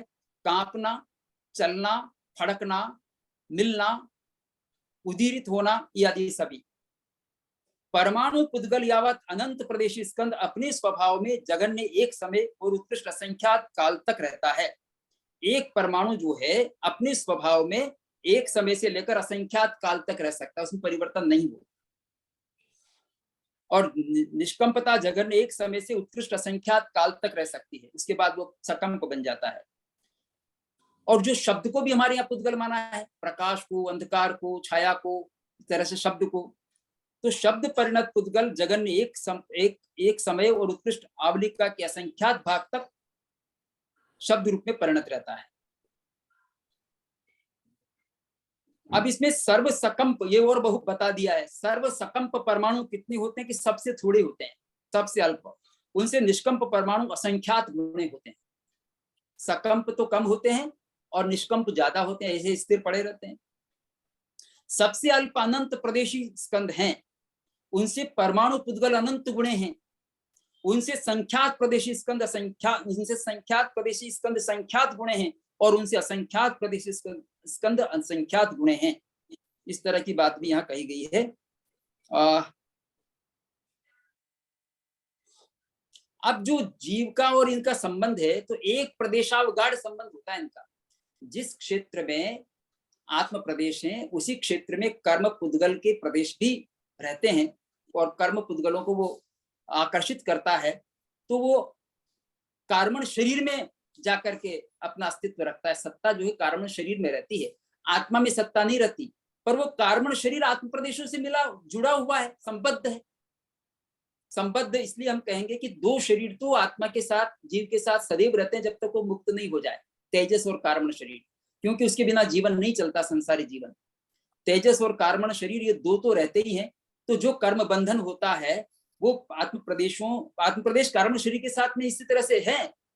इसमें एक प्रश्न किया गया कि मूर्त पदार्थ क्या अमूर्त पदार्थ से स्पृष्ट हो सकते हैं? तो स्पृष्ट हो सकते हैं, इसका जवाब दिया, स्पृष्ट होते हैं। अब कैसे स्पृष्ट होते हैं ये नहीं मालूम, समझा जाएगा उसको। पर अमूर्त पदार्थ मूर्त पदार्थ में स्वतंत्र होते हुए भी स्पृष्ट हो सकते हैं। उनमें स्पर्श गुण नहीं है, फिर भी स्पृष्ट होना संभव, यानी एक प्रदेश में रहना स्पृष्ट होना है उनका। एक ही स्थान पर वो भी रह रहा है, दूसरे स्थान पर वो भी रह रहा है, यही स्पृष्टता है उनकी, उसमें कोई अंतर नहीं। बाकी स्पष्टता उस तरह की नहीं है। ऐसे ही मनोयोग में 4 स्पर्श होते हैं, मन की प्रवृत्ति में। वचन योग में भी 4 स्पर्श होते हैं और काय योग में 8 स्पर्श होते हैं, काया की प्रवृत्ति में। परमाणु के कई सारे भेद बताए हैं, द्रव्य परमाणु, क्षेत्र परमाणु, काल परमाणु, भाव परमाणु। अभी इसकी चर्चा नहीं करेंगे, जो प्रश्न है उन्हीं के आधार पर बात कर रहे हैं। तो दूसरा प्रश्न एक ये है कि चतुस्पर्शी पुद्गल में कौन कौन से स्पर्श माने गए हैं। इसका उत्तर इसमें हो गया है। क्या शीत और उष्ण एक साथ रह सकते हैं? तो इसमें अलग अलग ही बताया, एक साथ का नहीं बताया। पराष्ट स्पर्श में एक साथ बताए, वो किसी अंश की अपेक्षा से बताए हैं, त्रिस्पर्श में बता दिए। परमाणु के स्कंद बनने में कम से कम स्निग्ध और रुक्ष के 2 यूनिट का अंतर जरूरी बताया गया है। क्या यह नियम समझाएंगे? अब इसमें 2 बात कहूंगा मैं। ये जो नियम बना है उसका उल्लेख तत्वार्थ सूत्र उनकी टीकाओं में हुआ है, बंधे समधिकौ पारिणामिकौ। और उसमें भी व्याख्या ग्रंथों में 2 मान्यताएं हो गई। सर्वार सिद्धि तत्वार्थ राजवार्तिक में अलग है, और जो भाष्य आदि ग्रंथ हैं तत्वार्थ भाष्य उनमें अलग है। पर जो ये व्याख्या प्रज्ञप्ति सूत्र कह रहा है वो अलग तरह की बात कर रहा है, वो आप समझें उसमें क्या कहा गया है। वो तो इस तरह की समधिक की चर्चा किए बिना ही बंध की बात कर देते हैं।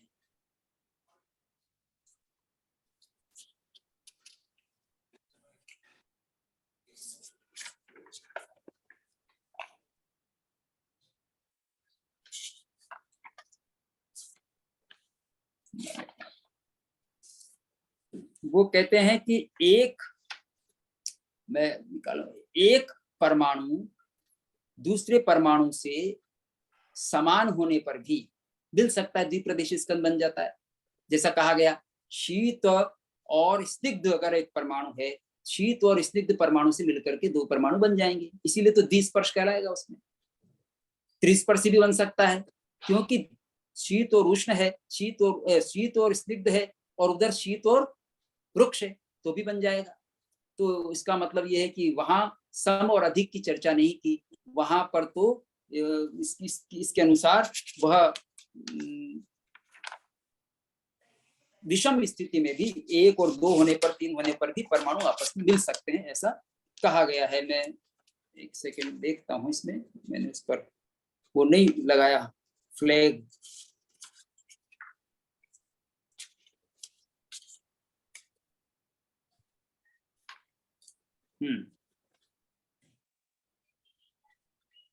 जैसे इसमें कहा गया है, प्रश्न किया गया, बनते 2 परमाणु पुद्गल एक साथ मिलते तो एक साथ मिलने पर क्या होता है? तो उत्तर दिया, गौतम, द्विप्रदेशी स्कंद बनता है। उसका भेदन होने पर 2 विभाग होते हैं, एक और एक परमाणु पुद्गल और दूसरी ओर एक परमाणु पुद्गल। तो संघात भी बता दिया, भेद भी बता दिया, यानी 2 परमाणु मिलकर के द्विप्रदेशी स्कंद बना, और अलग अलग भी होकर के 2 परमाणु बन जाएंगे। 3 परमाणु पुद्गल एक साथ मिलते हैं और एक साथ मिलने पर क्या होता है? तो गौतम, त्रिप्रदेशिक स्कंद बनता है। उसका भेदन होने पर 2 या 3 विभाग होते हैं।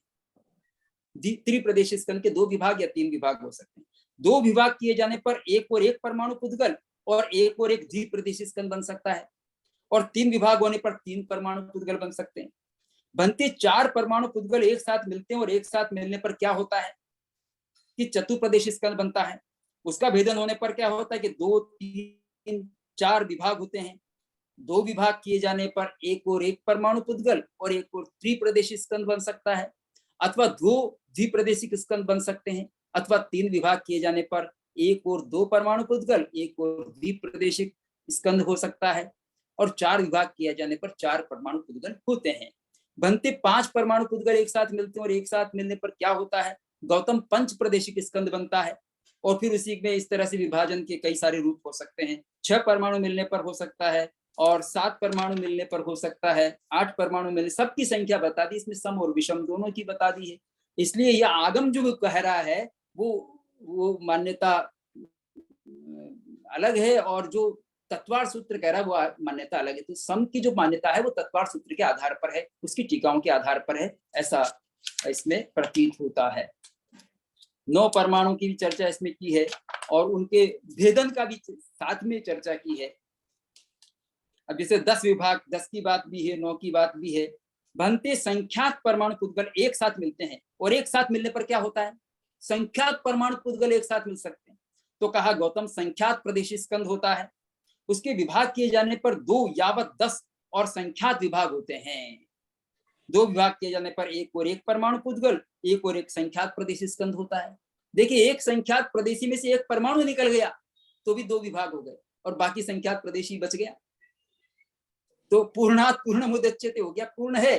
संख्यात प्रदेशी का संख्यात प्रदेशित तो खत्म नहीं हुआ, उसमें एक परमाणु निकल गया, फिर भी वो उसका स्वरूप तो बना रहा, क्योंकि एक परमाणु से उसका संख्यात प्रदेशित तो खत्म नहीं होगा।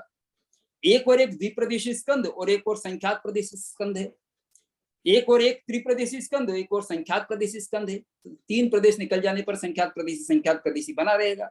इस तरह से बड़ी ही इंटरेस्टिंग बातें इसमें दी गई हैं, और चाहे तो अपन कभी इसका और वाचन कर सकते हैं। मैं समझता हूँ समय की सीमा होगी, और समय की सीमा के अनुसार ही बात पूर्ण करनी चाहिए। अगर ये मुझे संकेत कर देंगे खैर अनिल जी कि इतना ही रखना है या और आगे बढ़ना है। मेरे ख्याल में साहब डिस्कशन के लिए थोड़ा समय रख लेते हैं, और मुझे लग रहा है कि आज पूर्ण नहीं होगा, इसको अगली बार रखेंगे। सबसे पहले तो मैं बहुत बहुत बधाई देता हूँ, इतना एक्सीलेंट आपका प्रवचन ये रहा व्याख्यान, और नई नई जानकारी दी। मुझे तो बड़ी प्रसन्नता है कि जेएस में आप जैसे विद्वान हैं जो हमको मार्गदर्शन देते रहते हैं। ये बहुत बढ़िया है, बहुत सुंदर साहब। उसमें मैं अपना एक प्रश्न है साहब, छोटे छोटे। एक तो आपने जो शब्द के बारे में कहा कि उसको भी पुद्गल माना है, वो पुद्गल की पर्याय कही है, पुद्गल की पर्याय और पुद्गल में कुछ अंतर है क्या? एक तो यही प्रश्न है। दूसरा ये है कि जब आपने कहा कि एक परमाणु दूसरे से मिलता है, तो हम तो यही पढ़ते चले आ रहे हैं जिसके अंदर के 2 अंश गुण ज्यादा होंगे, है उसी का वो ये रूप ले लेगा। जैसे कि अगर 2 अंश अगर उसके प्रकाश मतलब ये वर्ण के ज्यादा हैं तो उसी रूप परिणित हो जाएगा। तो आपने कहा कि नहीं वो अलग अलग अस्तित्व में बने रहेंगे, तो वो भी बात सही है। जैसे कि देखिए मैं उस हाँ उसके आगे बात कहिएगा आप आगे। हाँ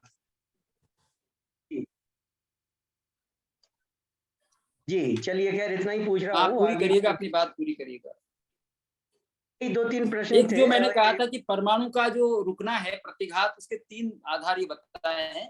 एक तो बताया है एक परमाणु पुद्गल दूसरे परमाणु पुद्गल से टकराकर प्रतिहत होता है, एक दूसरा रुक्ष स्पर्श से प्रतिहत होता है। देखिए रुक्ष स्पर्श रोक देता है, और तीसरा लोकांत में जाकर प्रतिहत होता है, यानी गति वो अपने आप करता रहता है। तो हम उसमें कौन सा फोर्स माने, उसमें पहले से ही गति का फोर्स मौजूद है उसमें, तो अब कैसे गति करता है उसमें ये 3 तरह से रुक जाता है, ये बताया गया है। और गति वो 3 तरीके से करता है, एक तो स्वभाव से, एक प्रयोग परिणति से, और एक विस्तृता परिणति से। इन तीनों से गति हो सकती है, ये तीनों फोर्स का काम करते हैं, और एक दूसरे से प्रभावित भी होते हैं पुद्गल, वो उनमें आपस में खिंचाव हो सकता है। हाँ सर, प्रश्न ये कर रहा था साहब, फिर से रिपीट कर देता हूँ। एक तो आपने शब्द को हाँ शब्द वाली बात, सॉरी, जो हाँ। शब्द जो है, देखिए शब्द पुद्गल है, कैसे है कि भाषा वर्गणा के पुद्गलों को ग्रहण करके कोई शब्द निकालता है, और शब्द भी गति करके वहां तक पहुंचता है, दूर तक उसके कानों में पहुंचता है, तो शब्द पुद्गल है।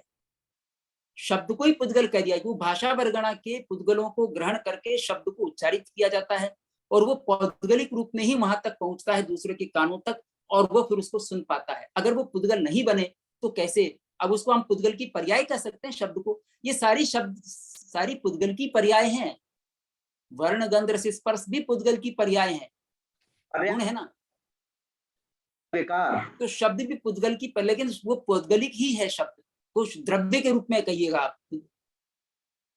शब्द जो पुद्गल है जी, पुद्गल का विकार कहाँ है? आप पुद्गल का विकार कहते हैं, दूध का विकार दही होता है, ये भी तो कहा जाता है दूध का विकार दही होता है, दही पुद्गल है कि नहीं। दूसरा प्रश्न ये था कि साहब जिसके 2 अंश ज्यादा हो तब वो मिलते हैं, और जिसका अंश ज्यादा होता है वो उसी के रूप में परिणित हो जाता है। लेकिन आपका ये तत्वार सूत्र में आई है, वहां कहा गया है कि जिसमें जिसका अधिक है वो पहले वाले को अपने में मिला लेता है। जैसे मान लीजिए उष्णता अधिक है तो वो शीत वाला उष्ण में परिणत हो जाएगा, यानी उष्णता का बाहुल्य हो जाएगा। तो जिसमें जिसका आधिक्य है, समधिक पारणमिक का मतलब यही क्या, उसमें जगन्य का तो बंध नहीं होता, जगन्य से भिन्न का बंध होता है, वो भी सम का बंध नहीं होता, विषम का बंध होता है, ऐसा कहा गया। लेकिन इसमें तत्वार्थ भाष्य की परंपरा में जगन्य का बंध तो नहीं माना गया है, लेकिन 2 यूनिट अधिक होने पर बंध स्वीकार किया गया है। और इसमें भी 2 अंश काला 3 अंश काला आदि का वर्णन इसमें है, मैंने उसको लिया नहीं है, उसकी भी चर्चा हो सकती है फिर, क्योंकि इसमें काफी लंबा चौड़ा विवेचन है कि वो गतिशील भी हो सकता है और स्थिर भी हो सकता है। हाँ, दोनों लेकिन हो हम जो सकते हैं। समझते आ रहे हैं वो हमेशा गतिशील रहता है, ऐसा था, तो एक नया प्रकाश किसको? डाला। नहीं, देखिए, मैं एक इसमें आया है तत्वार सूत्र में ही, कर्म बंधन के प्रकरण में, जो 8वें अध्याय में है, नाम प्रत्यया सर्वतो योग विशेषात सूक्ष्म क्षेत्रावगाढ़ स्थिता सर्वात् प्रदेशेषु अनंत प्रदेशः, ये सूत्र आया है। तो वो कैसे बंद होता है, तो उसमें बताया गया है कि भाई आत्म प्रदेश जहां हैं उनके निकट जो कार्मण वर्गणा के पुद्गल है उन्हीं का बंद होता है, एक बात। दूसरी बात उसमें आई कि वो स्थिर का होता है या अस्थिर का होता है, कि जो प्रदेश, वो जो कार्मण वर्गणा के पुद्गल स्थिर हैं उनका बंद होता है, अस्थिर का बंद नहीं होता, ऐसा उसमें दिया है स्थित शब्द से। नाम प्रत्यय सर्वतो योग विशेषा सूक्ष्म क्षेत्रावगाढ़ स्थिता, स्थित जो पुद्गल हैं कार्मण वर्गणा के उनका बंध होता है, ऐसा कहा गया। तो इसका मतलब स्थित तो रहते ही हैं, निष्कंप भी होते हैं, सकंप भी होते हैं, दोनों तरह के स्कंद भी होते हैं, परमाणु भी होते हैं। नहीं, परमाणु के लिए नहीं साहब, ये स्कंद वर्गणा के लिए तो है कि जो उसके निकट में मौजूद होते हैं, क्योंकि वो उसको कर लेता है। नहीं, जो वर्गणा भी स्कंद ही है साहब, आप इस बात को ध्यान में ले लें, वर्गणा भी स्कंद ही है। आपकी आवाज नहीं आ रही। अब अभी एक शब्द तो आया था, सुनाई दिया साहब? हाँ, अब आया है। हाँ, कह रहा था कि वो परमाणु के लिए नहीं कहा गया है, वर्गणा के लिए कहा गया है कि जो स्थिर है, जो अच्छा, हाँ, वर्गणा, हाँ, पर जैसे मैंने अभी आपको पढ़ के सुनाया था, उसमें दोनों को लिया है, परमाणु को भी लिया है, और वर्गणा में, वर्गणा मतलब स्कंद है, वर्गणा भी एक स्कंद ही है। वर्गणा शब्द का प्रयोग तो यूं कर दिया है कि उसमें भिन्नता नहीं, एक एक हमने अलैखिक प्रकार में विभाजित कर दिया है। औदारिक से संबंधित जितने पुद्गल हैं उनको औदारिक वर्गणा कह दिया, वो स्कंद रूप में भी हो सकते हैं। ऐसे आहारक से संबंधित जितने पुद्गल उनको आहारक वर्गणा कह दिया। वर्गणा कोई अलग अस्तित्व नहीं, ये तो विभाजन का एक प्रकार है, विभाजन का प्रकार कर दिया कि भाई इस रूप का है जो औदारिक शरीर में काम आएगा, औदारिक पुद्गल, आहारक वर्गणा का पुद्गल आहारक शरीर में काम आएगा, कार्मण वर्गणा का पुद्गल कार्मण शरीर में काम आएगा, ऐसी इस तरह से वर्गीकरण है, लेकिन वो स्कंद के रूप में मौजूद है। अब ये जो प्रश्न, अभी सुषमा जी कुछ हाथ रेज की हुई हैं, बोलिए साहब सुषमा जी। ये जो द्वैगुण अधिक बंध की बात है, इसको थोड़ा सा एक्सप्लेन। हाँ बोलिए, बंद कर दिया आपने माइक। इसकी चर्चा मैं अधिक तत्वार बंध सूत्र की के जो बात अनुसार है, करता हूँ। द्वैगुण अधिक बंध की जो बात है, उसको थोड़ा सा स्पष्ट करिए। हाँ, द्वैधिक गुणा की जो चर्चा है वो तत्वार सूत्र में आई है, और उसमें ये सूत्र हैं, मैं सारे सूत्रों की विवेचन कर देता हूँ। न जघन्य गुणानाम, यानी जिनमें जघन्य गुण होते हैं उनका बंध परस्पर नहीं होता। गुण साम्य सदृशानाम, अगर गुण समानता है गुणों की तो सदृश का बंध नहीं होता। फिर कहते हैं द्वेधिकादि गुणानाम तू का मतलब है 2 अधिक गुण है तो उनका बंध होता है। ये 3 सूत्र में उसकी व्याख्या करते हैं। मेरा ये पूछना है, जैसे जैसे स्कंद से अलग होकर परमाणु होगा, ठीक है, अब एक परमाणु किसी स्कंद बन गया, छोटे से छोटा स्कंद है, तो वो द्वैगुण अधिक हो गया ना। दो परमाणु के बिना तो कोई स्कंद बनेगा नहीं। हाँ, 2 परमाणु के बिना तो कोई स्कंद बनेगा नहीं। अब स्कंद के साथ जब स्कंद जुड़ेगा तो वो द्वैधिक गुण हो गया, 1 और 2 का होगा तो 3 हो गए। नहीं, देखिए 3 और 2 होंगे तो 5 हो गए। ऐसा है, काला वर्ण जो है वो काले वर्ण की भी यूनिट बताई गई। जैसे 1 अंश काला, 2 अंश काला, 3 अंश काला, 4 अंश काला, अनेक अंश, संख्यात अंश काला इतना हो सकता है, अनंत अंश काला भी हो सकता है। तो उसमें कालापन कितना है उसका यूनिट है वो। तो वो एक परमाणु में 1 अंश काला भी हो सकता है, ज्यादा भी काला हो सकता है, उससे यूनिट नहीं चलेगी। 1 अंश काला, 2 अंश काला, उस काले की यूनिट अलग है, वो परमाणु पे डिपेंडेंट नहीं है। वो काला कितना है, कम भी हो सकता है, ज्यादा भी हो सकता है। अब जैसे वर्गणा का स्कंद है, उसमें इतना कोई अनंत प्रदेशी होकर के भी ज्यादा वर्ण नहीं मिलेंगे, यानी अनंत वर्ण उसमें हो ऐसा जरूरी नहीं है। पर हमारे ये हाथ पांव में ज्यादा अनंत प्रदेशी स्कंद ये हो सकते हैं, और इनमें अनंत गुण वाला कालापन या गोरापन इनमें हो सकता है। तो ये यूनिट जो बनाई गई है, रस के आधार पर भी है, वर्ण के आधार पर भी है, गंध के आधार पर भी, स्पर्श के आधार पर भी, इन सब के आधार पर वो गुणों की यूनिट बनाई गई है। कोई भी तरह के स्कंद में क्या केवल एक परमाणु ऐड हो सकता है, या स्कंद में हाँ, हो सकता है, स्कंद हो ही ऐड सकता है, इनके अनुसार तो हो सकता है, होना अलग हो सकता है, अलग हो सकता है। और एक और बात है कि जैन दर्शन के परमाणुओं की जो स्थिति है वो न्याय आदि की तरह ये नहीं कि पार्थिव परमाणु या जलीय परमाणु या वायवीय परमाणु, इसमें तो सारे परमाणु एक से हैं। ये तो अलग अलग तरीके से समझाई जाती है बात। इसमें सारे परमाणुओं का एक साथ कथन कर दिया, ठीक है, चाहे वो अच्छा, पृथ्वी हो, और चाहे वायवीय हो, चाहे जलीय हो, वो कोई से भी हो सकते हैं, उनको अलग अलग भेदों में नहीं बांटा गया। कुछ पूछना चाह रहे हैं, इसलिए उसको ठोस में, गैस में, द्रव में भी नहीं बताएगा। उस परमाणु या वो परमाणु कोई सा भी हो सकता है। जी, ये कछारा साहब ने भी हैंड रेज किया है। हाँ, मुझसे कुछ पूछ रहे हैं आप अनिल जी? आप कुछ पूछना चाह रहे थे? नहीं, मैं तो वैसे एक जनरल ऑब्जर्वेशन है। वैसे तो धर्मचंद जी ने काफी कुछ कवर कर लिया है और प्रमाण के साथ में आपने सारी व्याख्या की है। मैं तो कुछ 2-3 रिमार्क मेरी तरफ से है। एक तो क्या, जो परमाणु है वही पुद्गल द्रव्य है, और जो स्कंद है वो पुद्गल की पर्याय है या पुद्गल का विकार है। तो इस तरह से स्कंद जो है वो पुद्गल की पर्याय मानी जानी चाहिए। जो द्रव्य है परमाणु ही है, एक तो ये चीज है। और एक आपने कहा कि अनंत प्रदेशी स्कंद, वो मुझे कुछ उसमें डाउट है। अनंत प्रदेशी तो हो नहीं सकता, हमारा लोक ही असंख्यात प्रदेशी है। लोक में ही असंख्यात प्रदेश है, तो अनंत प्रदेश हो नहीं सकते। उसमें एक्चुअली क्या है, वो अनंत परमाणु होते हैं लेकिन उनके प्रदेश कम होते हैं, अनंत प्रदेश नहीं होते हैं। एक ही प्रदेश में कई परमाणु रह सकते हैं, तो उनके प्रदेश की संख्या कम हो जाएगी, ये कहने का मतलब। और दूसरा, जब हम कंपैरिजन करते हैं विज्ञान से और जैन फिलॉसफी का, जो परमाणु शब्द आया है,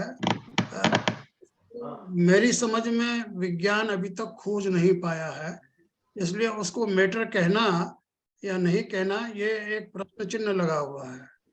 परमाणु को मैटर कहें या ना कहें, क्योंकि परमाणु विज्ञान नहीं जानता मेरी दृष्टि से, वो इतना सूक्ष्म है। और जो अनंत प्रदेशी सूक्ष्म, और जो बादर स्कंद की बात की आपने, सूक्ष्म स्कंद है और बादर स्कंद है। और जो सूक्ष्म स्कंद है उसमें 4 स्पर्श आपने बताया वो भी, और जो बादर स्कंद है उसमें 4 स्पर्श भी हो सकते हैं। और आपने तो ये कहा कि 5, 6, 7 भी संभव है। हालांकि इसके बारे में बहुत मेरे ख्याल से कुछ डिफरेंस वो ओपिनियन लगता है मुझे। कुछ ऑथर्स कहते हैं कि हो सकता है, कुछ कहते हैं नहीं हो सकता। एक चीज आपने जो बताई थी कि पाप है वो पुद्गल 4T है, ये बात सही है, क्योंकि एक्चुअली कार्बन वर्गणाएं ही 4T होती हैं, तो वो चाहे वो पाप है या पुण्य है, कुछ भी है, तब भी 4T है, तो वो सब 4T ही होंगे, क्योंकि कार्बन वर्गणा से ही सारे कर्म बंद होते हैं। और एक शरीरधारी के बारे में आपने फरमाया कि शरीरधारी जीव 8 स्पर्श वाला, तो इसमें थोड़ा सा कंफ्यूजन हो जाता है। मैं समझता हूँ जीव के तो स्पर्श होते नहीं है।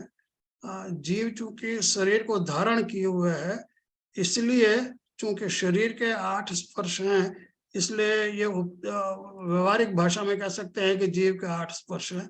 बाकी सिद्धांततः तो जीव के स्पर्श नहीं होते हैं, मैं ऐसा मानता हूँ, क्योंकि वो ये पुद्गल का गुण है और जीव जो है वो पुद्गल नहीं है। इतना ही कहना था मुझे, बाकी आपका ठीक था। अनिल जी आप कहें तो मैं कुछ कहूं कछारा साहब के इस पर। मैं 2-3 बात कहना चाहूंगा कछारा साहब। एक तो स्कंध जो है वो पुद्गल ही है, हम उसका नाम भले ही कह दें, नाम कुछ भी कहें, स्कंध ही है, वो स्कंध पुद्गल ही है। परमाणु अगर पुद्गल है तो परमाणु से बना भी पुद्गल ही होगा। परमाणुओं के अनंत परमाणु से बना हुआ वो पुद्गल क्यों नहीं होगा? जो परमाणु का ही है। मैं ये नहीं कह रहा पुद्गल नहीं है, ये नहीं। आप कह रहे हैं कि पर्याय है पुद्गल की। पुद्गल ही 2 तरह का बताया है, परमाणु और नो परमाणु पुद्गल, ऐसा 2 बता दिया है। फिर दूसरी बात आप सुनिएगा, पुद्गलास्तिकाय का जैसे विवेचन आता है पुद्गलों का आता है, तत्वार्थ सूत्र में भी आता है। तो तत्वार्थ सूत्र में आकाश के अनंत प्रदेश हैं, लेकिन जो लोकाकाश है उसके असंख्यात प्रदेश हैं। पर उनमें यह बताया गया है कि जो पुद्गल है वो लोकाकाश में रहता है, पर वो असंख्यात प्रदेश, संख्यात भी हो सकता है, असंख्यात प्रदेशी भी हो सकता है, अनंत प्रदेशी भी हो सकता है। तत्वार्थ सूत्र का ये 10वां सूत्र कह रहा है आकाशस्य अनंतः, फिर के संख्या संख्याश्च पुद्गला नाम। देखिए लोकाकाश के एक प्रदेश पर भी असंख्यात प्रदेशी स्कंध रह सकता है, ये इसकी विशेषता, बहुत सघन हो सकता है। तो ऐसा नहीं हो सकता कि असंख्यात प्रदेश में अनंत प्रदेश, अनंतानंत प्रदेश यहाँ मौजूद है, अनंतानंत प्रदेश वाले अनंत स्कंद मौजूद हैं। इसलिए इसको आप पुनः देखिएगा, ये कथन खूब किया गया है, अनंत प्रदेशी स्कंद यहाँ खूब रह सकते हैं। ऐसे वो कंजेस्टेड होकर के रहते हैं। आकाश प्रदेश तो असंख्यात ही बताया है, एक एक जीव का असंख्यात प्रदेश बताया है, तो उसमें अनंत जीव कैसे रहते हैं? ये प्रश्न मेरा आपका प्रति प्रश्न है। एक जीव का भी असंख्यात प्रदेश माना गया है और संपूर्ण आकाश का असंख्यात प्रदेश माना गया, और यहाँ अनंत जीव रहते हैं। तो अनंत जीवों के असंख्यात प्रदेश संख्यात आकाश प्रदेश में कैसे रह सकते हैं? वही उत्तर यहाँ पर होगा। नहीं, ये अलग अलग प्रकार से समझा जाएगा। आकाश प्रदेश अलग तरह से नापा जाएगा और ये अलग तरह से नापा जाएगा, दोनों एक तरह के नहीं है। जो मैटर है वो थोड़ा सॉलिड है और वो रह सकता है, और अमूर्त ये पदार्थ जीव वो भी रह सकता है। इसलिए ये तो हमारा ये विज्ञान है, इस विज्ञान को आप समझिएगा। मैं वही कहना चाह रहा हूँ, जब प्रदेश की बात आती है तो ये क्या प्रदेश का जो शब्द है वो परमाणु की अपेक्षा से कहा गया है, क्योंकि परमाणु का प्रदेश होता है? नहीं, उसमें एक है आत्मा, जो आकाश प्रदेश का वो कहा गया है। एक परमाणु एक समय में जितनी गति करता है वो एक आकाश प्रदेश, उसमें परमाणु का नाप नहीं है। एक परमाणु जितनी आकाश प्रदेश गति करता है, न्यूनतम जघन्य जितनी मंदतम गति से जितना चलता है उतना आकाश प्रदेश होता है, ऐसी उसकी परिभाषा दी थी। प्रदेश की परिभाषा वो जो आप कह रहे हैं, एक दूसरी परिभाषा यह है कि जितनी आकाश प्रदेश, जितना आकाश को परमाणु घेरता वो एक प्रदेश है। नहीं, वो पुद्गल में आएगा। वो पुद्गल में परिभाषा जब करेंगे प्रदेश की, तो पुद्गल में ये परिभाषा करेंगे कि एक परमाणु जितना जगह घेरता है वो पुद्गल का प्रदेश है। मैं पुद्गल की बात ही कर रहा हूँ। तो वो पुद्गल मतलब जो प्रदेश है वो परमाणु की अपेक्षा से ही कहा गया है। यहाँ जो अपन पुद्गल की बात कर रहे हैं, तो पुद्गल की बात करें तो अनंत प्रदेश ही कहा गया, तो मतलब अनंत परमाणु हो गया। प्रदेश तो आकाश के उतने ही रहेंगे ना, लोकाकाश के असंख्यात ही रहेंगे, वो तो बढ़ नहीं सकते। जी, वो तो उतना ही है। तो उतनी संख्या बताइए, वो लोकाकाश के असंख्यात प्रदेश माने, पर पुद्गल में बता दिया है। देखो, संख्याश्च पुद्गलानाम, पुद्गलों के संख्या भी हैं, असंख्यात भी हैं, और जैसे अनंत भी हैं, जो आकाशस्य अनंता के ऊपर से ले लेते हैं। तो ये तत्वार्थ सूत्र में ही दे रखा है। 10वां सूत्र आप देख लीजिएगा, इसकी टीका और उसका विवेचन इसमें दिया हुआ है। ठीक है। और इनके प्रश्नों के उत्तर भी दिए हुए हैं, कई जगह चर्चा उठती है तो उसके उत्तर भी दिए हुए हैं। हाँ, जीवराज साहब। हाँ साहब। बहुत इंटरेस्टिंग सब्जेक्ट तो है ही था, और डॉक्टर साहब ने काफी क्लियरिफिकेशन कर दिया है। अब एक जो प्रश्न का उत्तर दे रहे थे कि एनर्जी पुद्गल एनर्जी है या क्या है, या स्कंद एनर्जी है, तो हमको ऐसे समझ में आता है कि एनर्जी दो तरह की है। पुद्गल खुद एनर्जी है, तो इसका मतलब है कि वो चार स्पर्शी एनर्जी की बात करते हैं। और जो हम लोग समझते हैं एनर्जी कि मैटर जब मैटर जब कन्वर्ट होता है एनर्जी में, वो एनर्जी डिफरेंट है, वो आठ स्पर्शी एनर्जी है। जैसे लाइट है जो आठ स्पर्शी, जब पुद्गल ब्लास्ट होते हैं न्यूक्लियर ब्लास्ट के अंदर में, तो उसमें से हीट निकलती है, लाइट निकलती है, जो रेडिएशन निकलते हैं वो सभी आठ स्पर्शी हैं, ऐसा समझ में आता है। और जो पुद्गल खुद परमाणु जो है वो चार स्पर्शी है, और स्कंद भी काफी देर तक वो चार स्पर्श के ही रहते हैं। इवन कर्म पुद्गल भी चार स्पर्शी ही माने गए हैं, जबकि वो काफी सूक्ष्म है और उसमें बहुत सारे परमाणु मिले रहते हैं उस वर्गणा के अंदर में। तो ये दोनों को मेरे ख्याल से अपने को डिफरेंट रूप से समझना होगा। अब दूसरा रहा कि जीव के साथ में यदि पूरा बिना कर्म का यदि कोई जीव है, तो उसके साथ में पुद्गल नहीं चिपक सकते हैं, यानी कर्म वर्गणा उसके साथ में नहीं आ सकती है। क्यों? ऐसा समझ में आता है कि जीव का एक शरीर है, कर्म शरीर, वो कर्म पुद्गलों से बना हुआ है, और वही अट्रैक्ट करता है depending getting instruction from the आत्म प्रदेश। तो आत्म प्रदेश के साथ में कर्म ऐसे जुड़ता नहीं है, कर्म जुड़ेगा कर्म शरीर के साथ में ही। ये अब यह है कि शुरू में कैसे उसके साथ में जुड़ गया, ये अनादि की बात है, वो हमको नहीं समझ में आती है। लेकिन अभी जब भी हम बात करते हैं कि कर्म बंद होता है, करता है, वो सब कर्म शरीर के साथ में ही बंद होता है। आत्म प्रदेश के साथ में कर्म, क्योंकि चार स्पर्शी या जो भी है, आठ स्पर्शी है, चार स्पर्शी है, तो उसके साथ में जुड़ने का पॉसिबिलिटी नहीं है। आत्म प्रदेश के साथ में जुड़ नहीं सकते हैं, कर्म शरीर के साथ में ही जुड़ सकते हैं, ऐसा समझ में आता है। और परमाणु जो है वो तो चार स्पर्शी है, और जब उसको मतलब अनंत परमाणु मिलकर के जो स्कंद बनता है वो भी चार स्पर्श वाला ही है।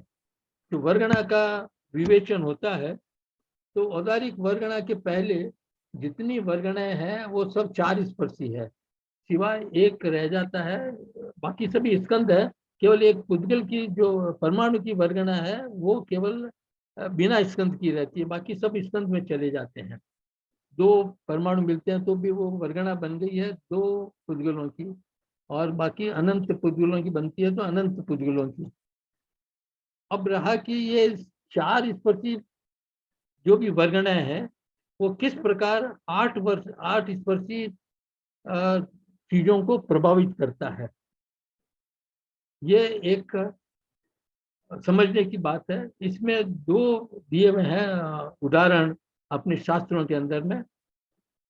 अभी जो बात चल रही थी कि भाषा वर्गणा के पुद्गल वो शब्द बन करके हमको समझ में आते हैं, तो भाषा वर्गणा तो चार स्पर्शी है, भाषा वर्गणा चार स्पर्शी है, और शब्द जो है वो आठ स्पर्शी है, तभी हमको वो समझ में आते हैं। तो भाषा वर्गणा कन्वर्ट होती है शब्दों में, यानी चार स्पर्शी वर्गणा कन्वर्ट होती है आठ स्पर्शी शब्दों में, और वो माध्यम है हमारा वॉइस बॉक्स, या जो भी हमारे शरीर के अंग से हम कन्वर्ट करके शब्द के रूप में जो बाहर निकालते हैं, तब वो आठ स्पर्शी बन जाती है। तो एक तो मेथड हुआ चार स्पर्श को आठ स्पर्श में कन्वर्ट करने का, कि आपके पास में ऐसे इंस्ट्रूमेंट हो सकते हैं जो चार स्पर्श को आठ स्पर्शी वर्गणा के अंदर में कन्वर्ट कर सकते हैं। एक और मेथड दिया हुआ है, वो हम बाद में बात करेंगे। अभी शब्द की जो बात हुई तो इसके अंदर में ये क्लियर होता है कि ये अपने वॉइस बॉक्स से या शरीर की जो भी आंतरिक इंस्ट्रूमेंट है उसके कारण 4 स्पर्शी जो है 8 स्पर्शी शब्दों के अंदर में कन्वर्ट होता है। और एक रहता है मनोवर्गणा के पुद्गल, वो भी 4 स्पर्शी है। और लेकिन मनोवर्गणा के पुद्गलों से 8 स्पर्शी चीजें प्रभावित हो जाती है। बताते हैं कि आदमी ने जब सोचा या कुछ ऐसी क्रियाएं की, किसी इंद्र को याद किया, तो इंद्र का सिंहासन हिल जाता है। तो जाता तो मनोवर्गणा के पुद्गल से है, तो मन से सोचता है, तो यानी मनोवर्गणा काम करती है, वो तो 4 स्पर्शी है। तो वो इंद्र के सिंहासन को कैसे हिला सकता है जो कि 8 स्पर्शी है। इसके अंदर में भी यही बताया गया है। इसके अंदर में थोड़ा सा डिफरेंट है फ्रॉम व्हाइट बॉक्स से। इसे बताया कि मनोवर्गणा के पुद्गल जो है वो आगे जाकर के डिवाइड होते रहते हैं, जो टूटते हैं। वो जब टूटते हैं तो 4 स्पर्शी 8 स्पर्शी में कन्वर्ट हो जाते हैं। ये एक बहुत इंटरेस्टिंग एक्सप्लेनेशन दिया गया है कि 4 स्पर्शी कैसे 8 स्पर्शी को प्रभावित करता है। अब एक और पॉइंट, टाइम है तो मैं लेता हूं। ये मिलने की जो, ठीक है, हम इतने ही कहते हैं और दूसरे लोगों की बोलना होगा। ठीक है साहब, आपकी आवाज नहीं आ रही थी अनिल जी। अनिल जी आपकी आवाज नहीं आ रही थी मेरे को, आपने शायद स्टॉप करने के लिए बोला है। जीवराज जी साहब ने अच्छा अपना कमेंट किया है। चतुस्पर्शी अष्टस्पर्शी में परिवर्तित हो जाता है। भाषा वर्गणा के पुद्गल चतुस्पर्शी है, शब्द अष्टस्पर्शी है। एक बात जो अनिल जी ने उठाई थी कि शब्द पर्याय है, ऐसा भी स्वीकार किया गया है और शब्द को पुद्गल के रूप में भी माना गया है। हमारे यहाँ विवेचन करने के तरीके दोनों हैं। जिसे तत्वार सूत्र में कहा है शब्द बंद सौक्षम में स्थूले संस्थान भेद तपस छाया तपोद्योतबंतश्च, वो इनसे युक्त को भी पुद्गल कहते हैं। तो शब्द युक्त जो पुद्गल है, इसमें शब्द जा रहा है, शब्द पर्याय जिसमें तो उसको शब्द को ही पुद्गल कहते हैं, चाहे शब्द युक्त को पुद्गल कहते हैं। पर शब्द अपने आप में पौद्गलिक ही है। इसलिए वर्ण गंध रस स्पर्श इन 4 को ही गुण माना है। खास तो गुण कहें पर्याय कहें, 4 को ही खास माना है। ये 4 ही होती हैं सभी पुद्गलों में। बाकी तो और गिना दिया भाई ये भी पुद्गल होते हैं, ऐसा गिना दिया है।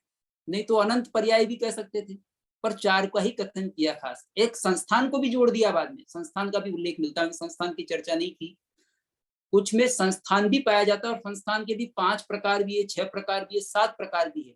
परिमंडल है, वृत्त है, आयत भी है, कहीं अनियत भी है, और दीर्घ और लघु भी, दीर्घ और ह्रस्व भी है। इस तरह से संस्थान यानी आकार का भी विवेचन किया गया है। पुद्गल के आकार किस प्रकार का हो सकता है, त्रिकोण हो सकता है, चतुष्कोण हो सकता है, इस तरह से अलग अलग प्रकार के स्कंद हो सकते हैं। शब्द पुद्गल है, ये तो है। हाँ, शब्द पुद्गल है। ये कहा ना शब्द परिणत पुद्गल, इसका मतलब शब्द में बदल गया है जो पुद्गल, वो शब्द परिणत पुद्गल है। अब शब्द में कौन सा बदला है? भाषा वर्गणा का पुद्गल शब्द में बदल जाता है हमारे लिए। और कोई शब्द ऐसा भी होता है, जैसे मान लीजिए कोई 2 स्कंद टकराए तो भी शब्द बन जाएगा, भाषा नहीं बनी तो भी उसको भी शब्द कहते हैं, वो अजीव शब्द कहलाता है। 3 तरह के शब्द होते हैं, जीव शब्द, अजीव शब्द और मिश्र शब्द। तो वो जो 2 पत्थर टकराए या 2 अजीव पदार्थ टकराए, वहां भी शब्द है, वो अजीव शब्द है। और जो मनुष्य बोलता है वो शब्द भाषा के रूप में आता है, वो भाषा वर्गणा के पुद्गल से बनेगा। और वो जो शब्द हो रहा है अजीव का, वो परस्पर टकराने से ही हो जाएगा।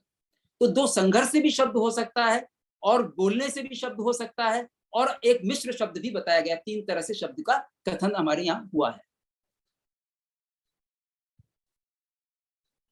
एक ये प्रश्न, आवाज आ रही है साहब मेरी? हेलो। तो जो भाषा अनिल जी, जो भाषा वर्गणा के पुद्गल शब्द बनते हैं वो तो है द्रव्य, और जो 2 परमाणुओं के टकराने से जो आवाज हुई वो पर्याय मात्र है, वो द्रव्य नहीं बना। तो दोनों तरह से इसका विवेचन कर सकते हैं। शब्द द्रव्य भी है, शब्द पर्याय भी है। द्रव्य जब जीव शब्द होगा तब द्रव्य है, और जब अजीव शब्द के रूप में ही ऐसे ही आवाज हो गई तो वो हो सकता है पर्याय मात्र रही हो।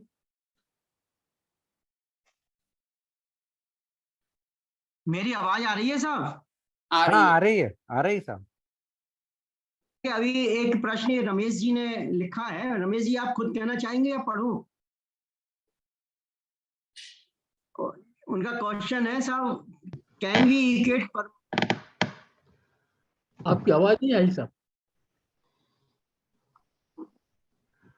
ठीक है, मैंने अभी 2 प्रश्न रखे हैं। कैन वी इक्वेट परमाणु टू सब atomic particle, one of 62 of atom in science? आवाज अनिल जी आप बता दीजिएगा, फिर आवाज बराबर सुनाई नहीं पड़ रही आपकी, रमेश जी की।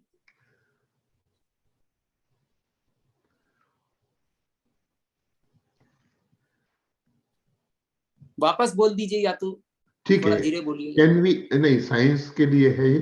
कैन वी इक्वेट परमाणु टू सब atomic particle, one of 62 of atom? What size should ए परमाणु बी इन टर्म्स ऑफ नहीं, यहाँ प्लैंक्स जैन लेंथ? दर्शन में तो परमाणु का खंडन नहीं होता, परमाणु के टुकड़े नहीं हो सकते। जैन दर्शन में कहा ही वही है, परमाणु जो अविभाज्य है, और अविभाज्य के साथ में अच्छेद्य भी कहा, अदाह्य भी कहा, अनर्ध्य भी कहा, अमध्य भी कहा, उसका कोई मध्य भाग नहीं होता। लेकिन मध्य भाग किसका हो सकता है वो भी बताया है। 7 प्रदेशी स्कंध है तो उसका मध्य भाग होगा, 5 प्रदेशी स्कंध है तो उसका मध्य भाग होगा, और यानी जो विषम संख्या वाले प्रदेशात्मक स्कंध हैं उनका मध्य भाग हो सकता है। सम संख्या वाले का मध्य भाग नहीं होता, परमाणु की बात, चतुर् प्रदेशी का मध्य भाग नहीं होता, ऐसा बताया परमाणु की बात। पर जो परमाणु है उसमें तो वो अछेद्य है, अदाह्य है, अभेद्य है, अग्राह्य है, ये 4 विशेषताएं बताई। ठीक, वही मैंने साइंस के लिए प्रश्न था ये कि क्या इसको परमाणु को हम एटम बोले? यथारा साहब से क्षमा याचना करना चाहूंगा, मैं थोड़ा जोर से भूल गया, क्षमा याचना आपसे। नहीं, बिल्कुल तो डिस्कशन चल रहा है, इसमें कुछ बात ही नहीं है। डिस्कशन में पर मैं थोड़ा सा the answer to your question, can atom be a parmanu? The answer is no. It is much more subtle, much more smaller, and very different from an atom or subatomic particles. Yeah. So between the 62 particles and our parmanu or whatever Dharmchand जी साहब ने बताया, there is a big gap between the two. That gap remains unbridged so far. वही जरूरत है। Planks length के, इसकी size wise planks length के कैसे कंपेयर कर सकते हैं? ये एक में है ना सर, ये एक पर, सॉरी मेरी आवाज गूंज रही है। एक प्रश्न जीवराज जी ने कहा था कि वो परमाणु है वो 4 स्पर्शी है, लेकिन ये 4 स्पर्शी क्या हम सब सुनते आ रहे हैं कि 2 स्पर्शी है। नहीं, परमाणु तो 2 स्पर्शी होता है साहब, 4 स्पर्शी नहीं होता। स्कंद जो है वो 4 स्पर्शी है।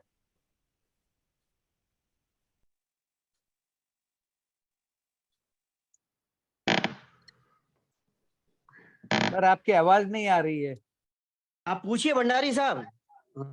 हाँ, पहले तो धर्मचंद जी साहब का बहुत बहुत आभार कि आपने मेरे प्रश्न लिए और बहुत ही सुंदर और सब बहुत सी नई चीजें बताई।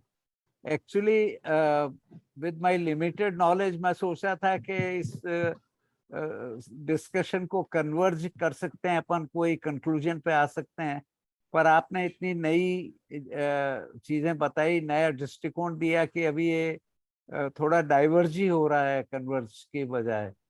तो मुझे तो अध्ययन करना पड़ेगा इसका कुछ और मेरे ख्याल से आप एक और लेक्चर दें तो बहुत अच्छा रहेगा। आपने बहुत स्पष्ट रूप से एक सेल्फ कंसिस्टेंट थ्योरी दी, पर अब बहुत सारे प्रश्न उठते हैं। एक तो ये कि हम किसको लें, तत्वार्थ सूत्र को लें या भगवती सूत्र को लें, दोनों में जो इनकंसिस्टेंसीज हैं उनको कैसे दूर करें। और मुझे ऐसा लगता है कि जेएस में आप और दूसरे इतने विद्वान हैं, तो हम एक सेल्फ कंसिस्टेंट पुद्गल परमाणु की थ्योरी जो अब तक अपने को समझ में आई है वो प्रस्तुत करनी चाहिए हमको। तो ये तो जनरल कमेंट था मेरा। अब 2-3 पॉइंट्स हैं। एक तो ये जो प्रश्न उठा है 2T, 4T, 8T, ये सब को एग्जिस्ट होते हैं, एक साथ ही रहते हैं। ऐसा कोई प्योर 2T, 4T या 8T नहीं है। तो ये अपने को ध्यान में रखना चाहिए सब डिस्कशन में कि ये खाली समझने के लिए हम मान रहे हैं कि ये क्या हुआ, कुछ दिखाई नहीं दे रहा है इधर, ये बंद हो गया जूम। आपको सुनाई दे रहा है साहब? जी जी सुनाई दे रहा है, आप नहीं दिख रहे पूरी तरह से। आप अपना वीडियो बंद कर दीजिए सर, वीडियो बंद कर दीजिए। वीडियो ही दिखाई नहीं दे रहा है तो क्या बंद किया जाए सब? आवाज तो आ रही है आपकी। अच्छा एनीवे, मेरा प्रश्न ये है सर कि सूक्ष्म आप कैसे डिफाइन करेंगे? सूक्ष्म का मतलब छोटा और अग्राह्य होना चाहिए या और कोई प्रॉपर्टीज भी उसमें हैं? तो सूक्ष्म खाली कहने से मेरे को कुछ अधिक समझ में नहीं आता है। एक तो छोटा हो सकता है साइज में, पर वो कंप्लीट सूक्ष्म नहीं है। और इसकी ट्रांसलेशन कई विद्वानों ने सटल के रूप में की है। तो दूसरा इंटरेक्शन से हम जोड़ सकते हैं इसको कि ये इंटरेक्ट नहीं करता है, या इसके और भी कोई प्रॉपर्टीज होंगी, वो मेरा प्रश्न है। नहीं, इंटरेक्ट तो करता है, चतुस्पर्शी इंटरेक्ट करता है, द्विस्पर्शी भी इंटरेक्ट करता है, यानी तो ये स्कंद कैसे बनेगा?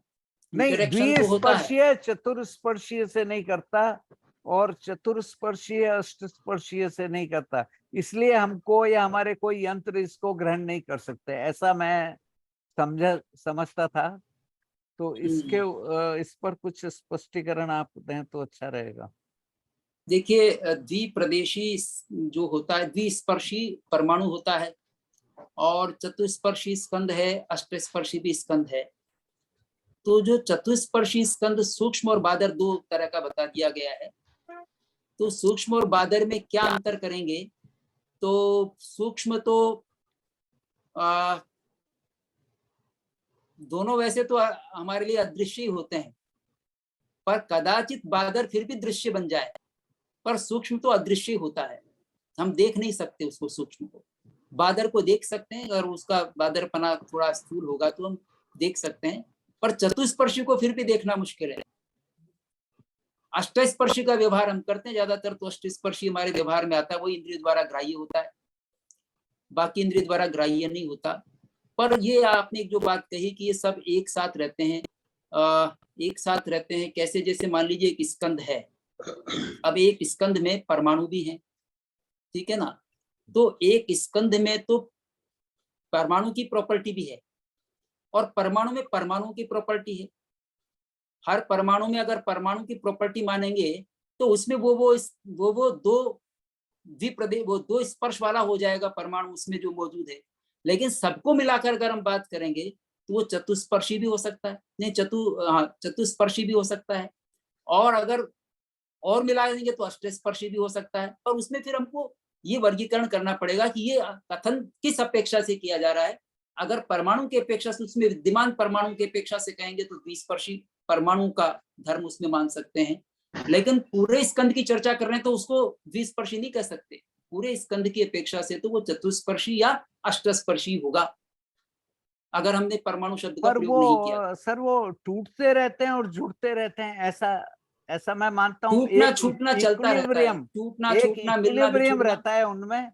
तो 8 वाला 4 बन जाएगा, 4 वाला 2 बन जाएगा, 2 वाला 4 बन जाएगा। ये कंटिन्यूअस एक डायनेमिक सिस्टम है, ऐसी मेरी धारणा थी।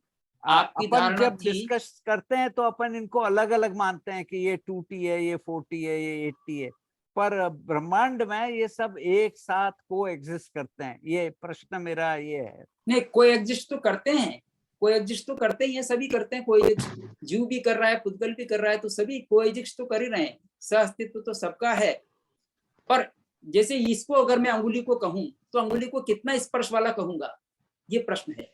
तो इसको द्विस्पर्शी कहूंगा या चतुस्पर्शी कहूंगा या अष्टस्पर्शी कहूंगा? तो अंगुली की दृष्टि से तो अष्टस्पर्शी है, लेकिन इसमें विद्यमान परमाणु की अपेक्षा से कहूंगा तो वो द्विस्पर्शी भी हो सकता है जी, परमाणु की अपेक्षा से। पर ये पूरा कंप्लीट कहूंगा तो मैं अष्टस्पर्शी कहूंगा। तो हम कथन किस अपेक्षा से कर रहे हैं ये अलग बात है। बाकी ब्रह्मांड में तो सब रहता ही है, यूनिवर्स में तो सब मौजूद है, द्विप्रदेशी, चतुष्पर्शी, अष्टस्पर्शी सभी है। लेकिन चतुष्पर्शी जब तक स्वतंत्र रूप में, जैसे मान लीजिए वर्गणाएं हैं, वर्गणाओं का इसीलिए विभाजन किया, अब वो चतुष्पर्शी हैं, 4 वर्गणाएं, तो 8 में से अगर गिने तो औदारिक, वेक्री, आहारक, तेजस, और जो बाकी 4 हैं उनमें उच्छ्वास, भाषा, मन और कार्मण शरीर, ये चतुष्पर्शी हैं। तो विभाजन कर दिया गया वर्गणाओं की अपेक्षा, समझाने के लिए सब सूत्र अपनाए गए हैं। अब वो एग्जिस्ट तो वो करते हैं, सहअस्तित्व तो सबका है, लेकिन उनकी अपनी अपनी प्रॉपर्टी है। जैसे हमारे सहअस्तित्व में 5 इंद्रियों का सहअस्तित्व है, लेकिन सबकी अपने अपने गुणधर्म मौजूद है। कहना है, मैं बीच में डिस्टर्ब करके केवल एक वाक्य कहती हूँ कि कुंदाचार्य ने जो पुद्गल का स्वभाव परमाणु है और स्कंद विभाव है, इस पर भी अपन कभी विचार करके इसको कैसे इनको रिलेट कर सकते हैं। देखिए वो आध्यात्मिक दृष्टि है, और हम चर्चा कर रहे हैं फिजिकल ट्रुथ के अनुसार। हम फिजिकल ट्रुथ की बात कर रहे हैं, हम आध्यात्मिक ट्रुथ की बात नहीं कर रहे हैं। ये एक प्रश्न है, ये भंडारी साहब ने कहा है सूक्ष्म के लिए, तो उसकी एक बड़ी सरल सी परिभाषा है, जो न स्वयं बाधित हो न किसी को बाधा पहुंचाए, वो सूक्ष्म है। हाँ, ये बिल्कुल सही कहा आपने, ये बढ़िया परिभाषा है, ये सही परिभाषा है। जो स्वयं बाधित नहीं हो और दूसरों को बाधित नहीं करे, वो सूक्ष्म है। ये सही परिभाषा है। हाँ, ये सही परिभाषा। तो इसको कहें कि जो इंटरेक्ट नहीं करे वो सूक्ष्म है? नहीं, इंटरेक्शन इस रूप में तो होगा सर, इंटरेक्शन इस रूप में होगा कि वो स्कंद तो बनता है ना, कई परमाणु मिलकर के स्कंद तो बनता है, वो इंटरेक्शन तो होगा। पर बाधा नहीं होने का मतलब क्या है कि उसकी गति को रोकता नहीं, वो सब चलते फिरते रहते हैं। हाँ, देखें स्कंद भी सूक्ष्म हो सकता है साहब। नहीं भंडारी साहब, स्कंद भी सूक्ष्म हो सकता है। स्कंद सूक्ष्म होता है, इसमें स्कंद सूक्ष्म, संख्यात प्रदेशी, असंख्यात प्रदेशी, अनंत प्रदेशी तक सूक्ष्म बता जो वर्गणा है वो सूक्ष्म है। सूक्ष्म है, बिल्कुल ठीक है। और वो स्कंद ही है, सब स्कंद है। जैसे कार्बन वर्गणा है, जैसे न्यूट्रिनोज है ना साहब, पृथ्वी के अंदर से निकल जाते हैं बाहर, एक तरफ जाके दूसरी तरफ जी। तो हम तो फिजिक्स में उसको इंटरेक्शन से डिफाइन करते हैं कि there interaction coefficient is negligible. नहीं, इसको कर सकते हैं साहब, मेरे हिसाब से इंटरेक्शन के हिसाब से उसको कर सकते हैं डिफाइन, मतलब जो किसी से ना तो इंटरेक्ट करे और ना किसी को मतलब कोई बाधा नहीं पहुंचाए, इस तरह की बात कर सकते हैं। नहीं, इसको चार साहब भी डिवाइड किया ना साहब, सूक्ष्म सूक्ष्म सूक्ष्म और सूक्ष्म बादर और बादर, क्या तरह से किया है साहब? 6 स्कंद के वेद हैं। हाँ, 4 नहीं 6। तो 6 की परिभाषा आप दीजिए ना कि 6 क्या है? उसमें ऐसा है, जो सूक्ष्म और सूक्ष्म है वो तो सूक्ष्म कैटेगरी है ही। 4 में से जो नीचे की लोअर 2 कैटेगरी है वो सूक्ष्म है, क्योंकि सूक्ष्म बाई डेफिनेशन ना खुद बाधित हो ना दूसरे को बाधा पहुंचाए। तो वो मनोवर्गणा और जितनी भी वर्गणा है, कार्मार वर्गणा, ये सब सूक्ष्म के अंतर्गत आ जाएंगी। और सूक्ष्म में 2 अलग अलग जगह अलग अलग चीज लिखी है। एक परमाणु को सूक्ष्म,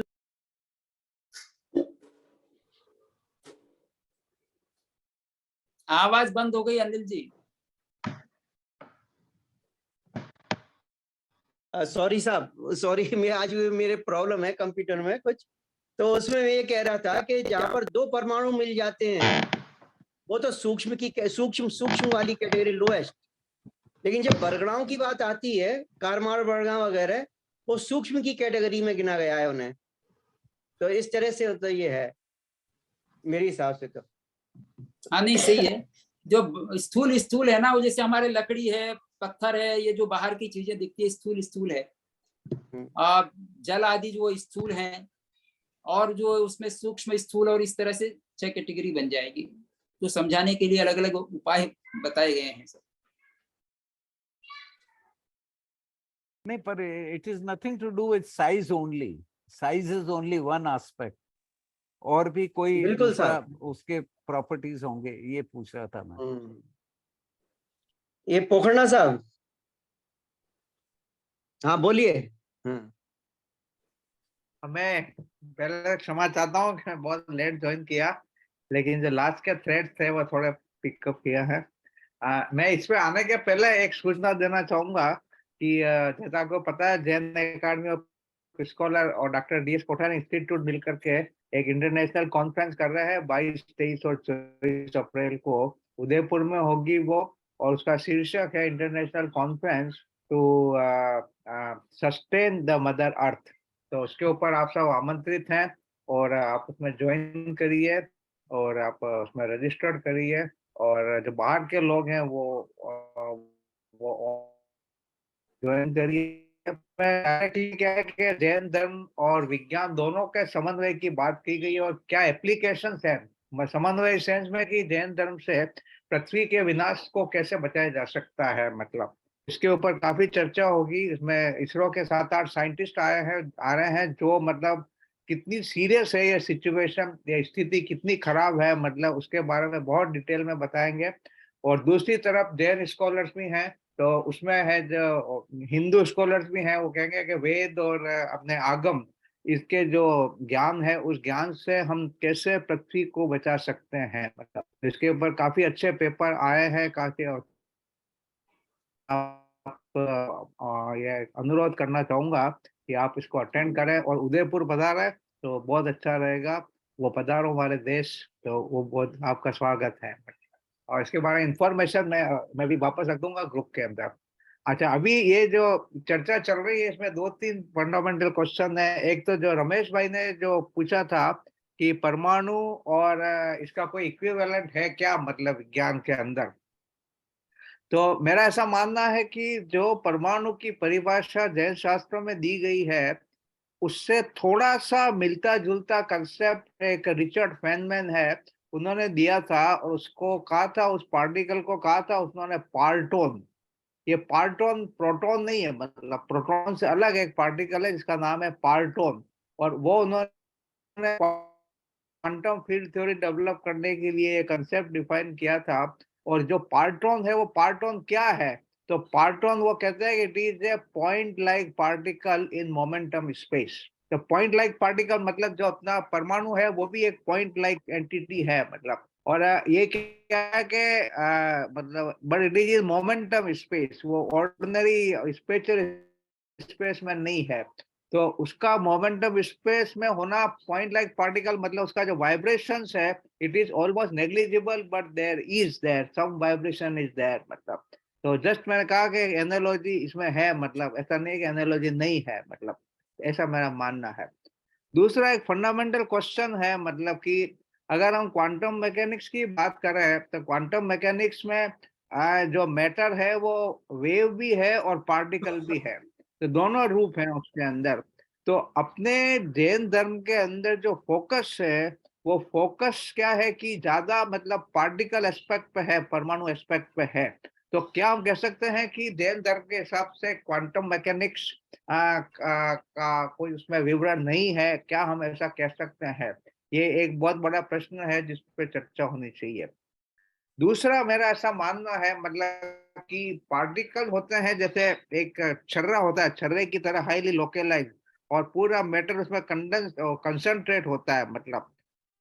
और दूसरे जो जैसे एक्साइटेशंस कहते हैं जिसको, मतलब ये फोनॉन्स और फोटॉन्स और ये जो होते हैं जैसे मान लो, तो ये क्या है कि एक छर्रे की तरह उसमें मास फोकस नहीं होता, कंसंट्रेट नहीं होता है, मतलब उसमें क्या है कि डिस्ट्रीब्यूशन होता है, नॉन लोकलाइज है। तो ऐसा हो सकता है कि अगर इन दोनों में अपन फर्क करें कि एक लोकलाइज है एक नॉन लोकलाइज है, तो जो सॉलिड के अंदर जैसे वो एक्साइटेशंस कहते हैं उनको, तो मेरा एक पूरा पेपर है मतलब इसके ऊपर। तो जो एक्साइटेशंस होते हैं वो नॉन लोकलाइज होते हैं, मतलब।